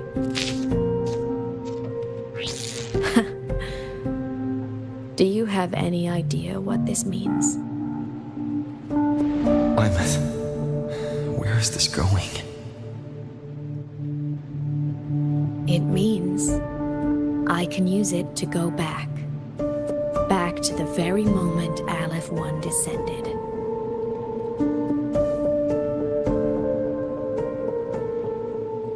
Time, cause, effect. A perfect closed loop. But my meeting with him all those years ago, that wasn't the cause. It was the effect. Only by resonating with the Exostrider and dying as a synchronist all those years ago could I later become the Exostrider's true resonator as a digital ghost. And only in this form could I cross void space, return to the past, and power the Exostrider to save Lahai Roy.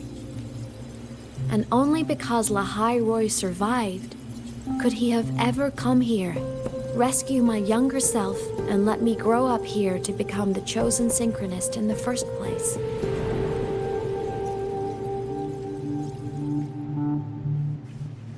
No, I have to get Sigillum to move. I need to stop! Only I can do this. It has to be me. Just like him, I can't turn away from a responsibility like this. There's just one thing. One last wish. Just one more time. I want to.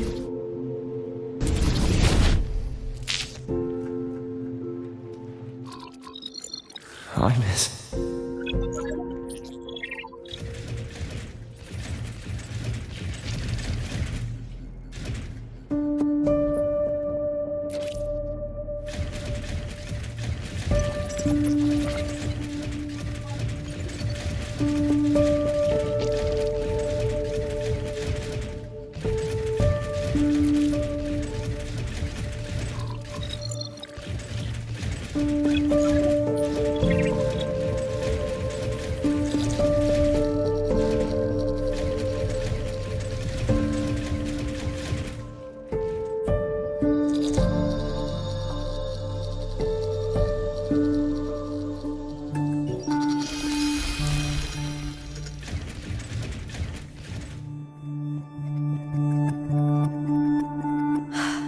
For over 10 years now, I've tried the same thing.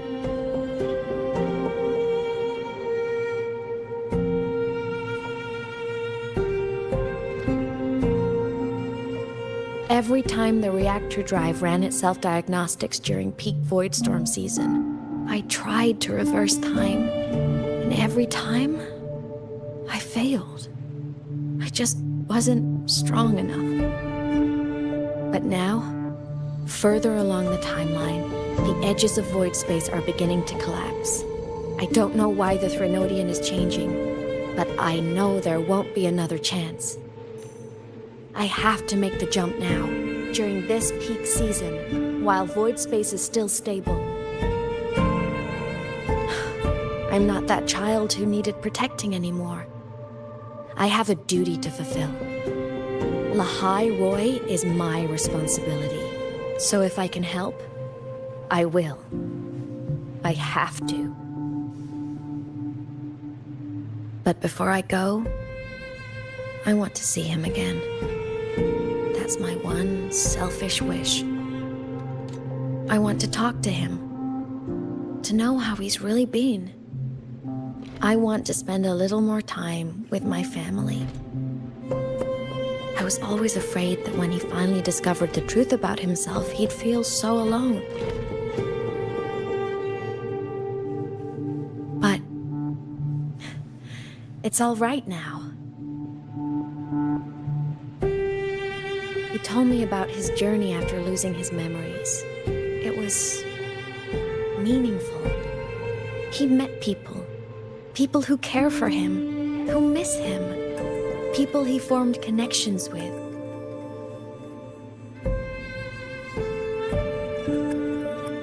So even knowing the truth about his homeland now, he won't be alone. He has a reason to keep living. That's enough for me. Now I can finally let go.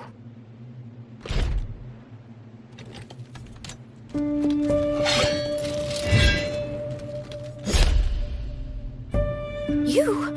AEMEATH, don't you dare decide this by yourself! You're the one who taught me that my pain is no different from anyone else's. I can't turn my back on the responsibility I have.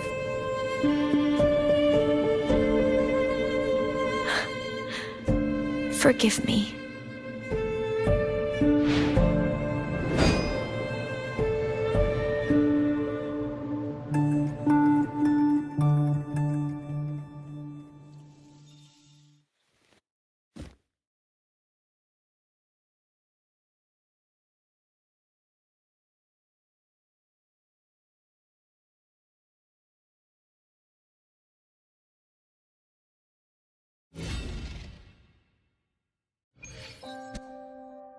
AEMEATH!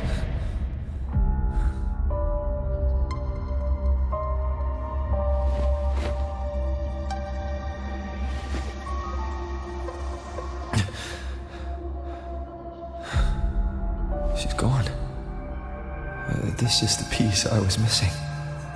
Luke said the core's self-diagnostics would trigger peak void storm season. She knew. When she returned to the core, she already knew. She's been waiting for this moment. Waiting to travel back in time. The lake in the Frostlands. The void matter is densest at its depths. If I'm lucky, I can find a way into void space from there. I can still catch up to her. I have to move now.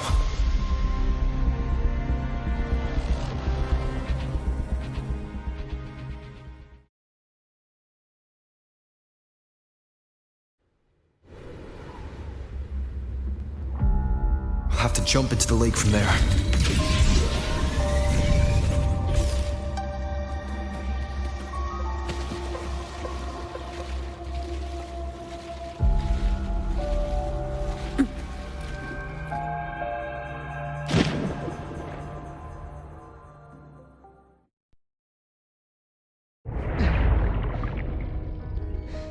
Don't go!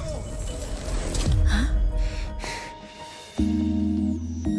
This can't be the only way. It is. The void matter can't hurt me.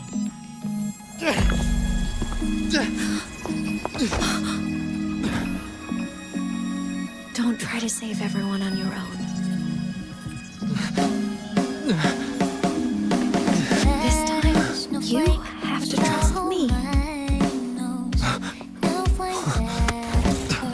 No. If you do this, there's no coming back. The Strider Gate will shut you out forever. This is the only way. The loop will close.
We had our time, short as it was, but it mattered. But even family can't stay together forever. The time to part always comes.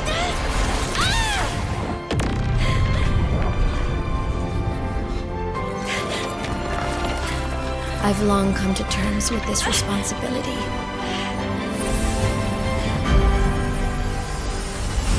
I don't regret a thing.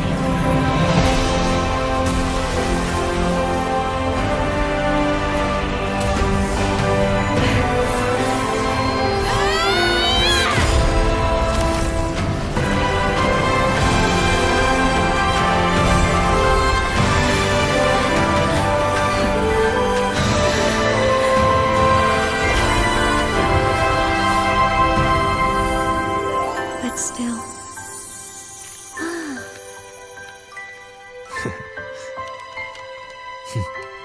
Wish I didn't have to leave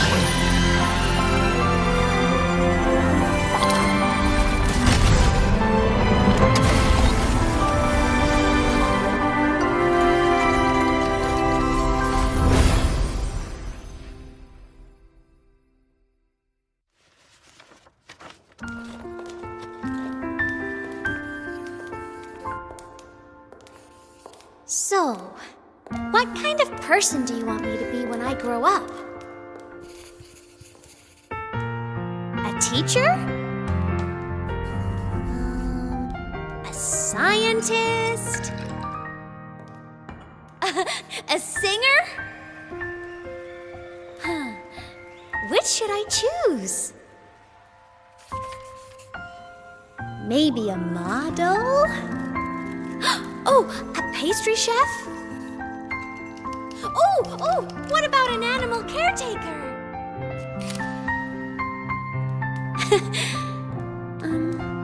What would make you proud? AEMEATH? My only wish for you is that you live a happy life. I see. And you? What's your wish for me? I wish that in your long, long life, you never forget how to feel the sorrow and the joy. Oh, getting to share this final journey with you makes me so happy.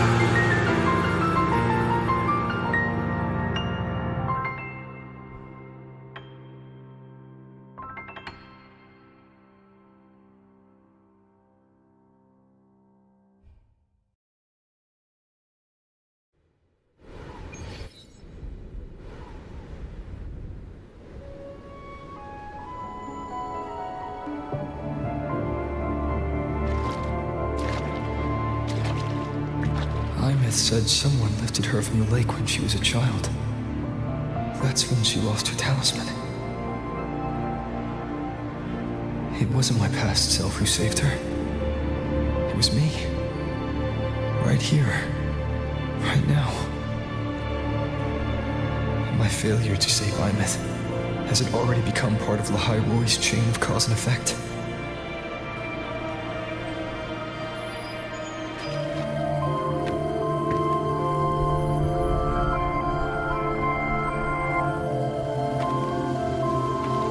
There's still a way.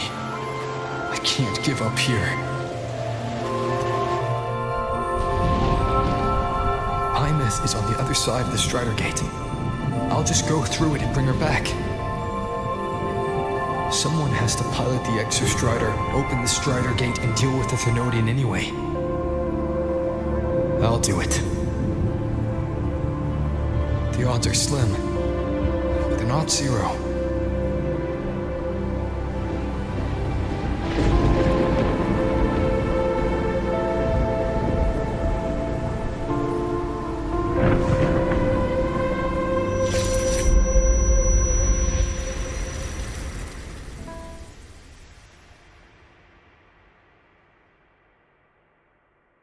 The Overtonic Society is back with a new album. For qualified synchronicities.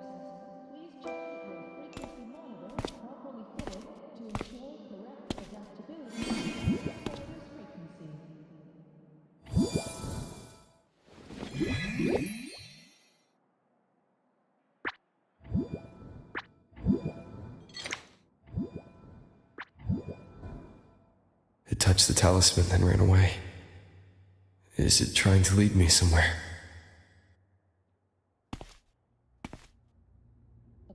That direction.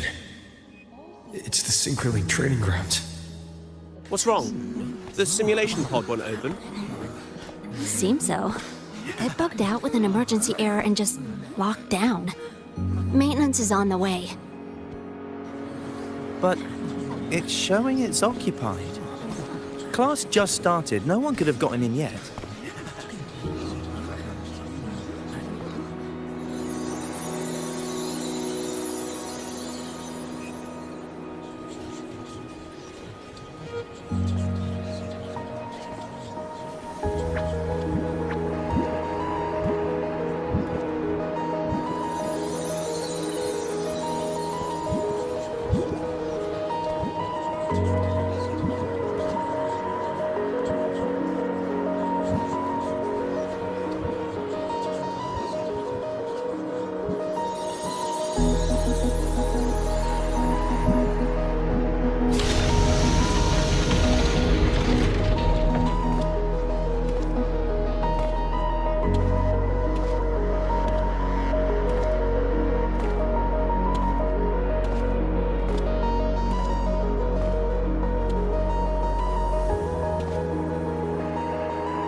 AEMEATH?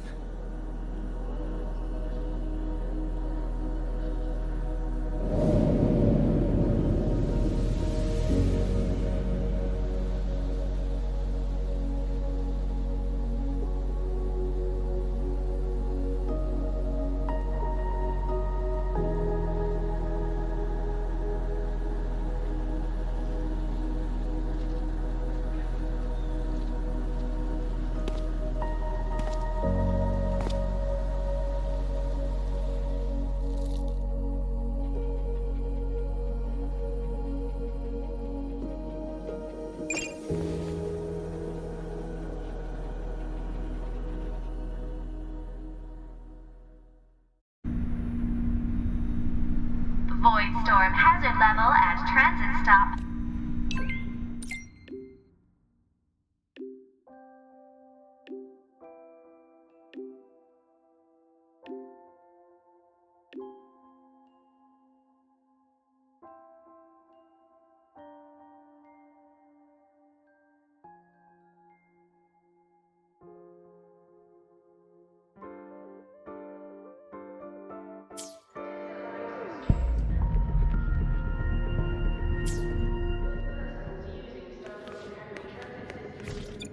Efficiency above all.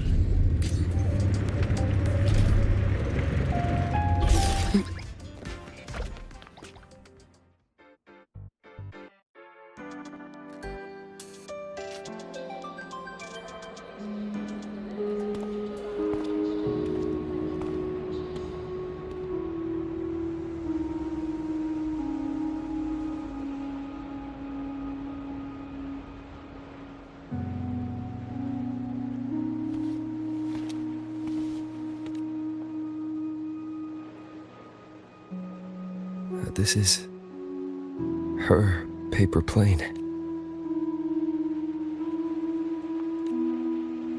You can keep it, if you'd like.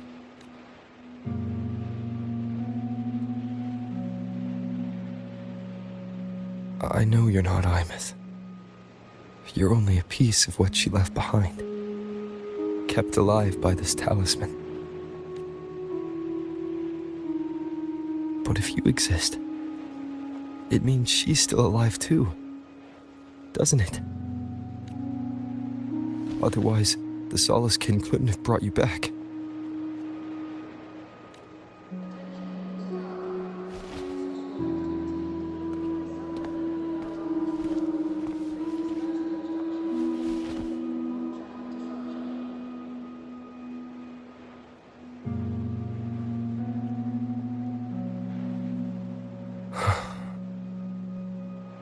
So, it wasn't for nothing. If I hadn't gone looking for AEMEATH, I never would have found this talisman. And you wouldn't be here at all. Luke told me you're a piece of her. A thread that might still tie her to this world. If I follow it, maybe I can find where she is.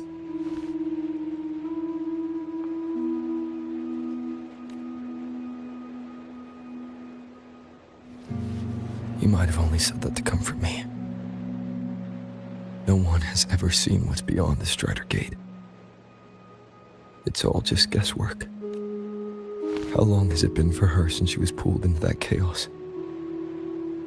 Is she still alive? And if she is, how much longer can she hold on?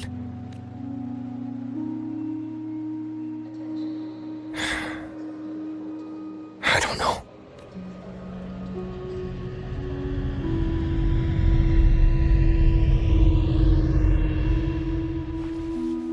But I will hold on to hope. Because the world she saved is so full of it. So peaceful. And so beautiful.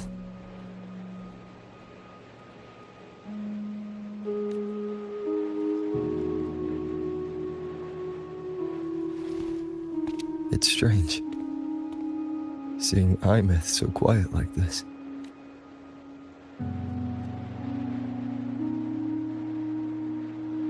I will cross the Strider Gate and bring you home. Wait for me, AEMEATH.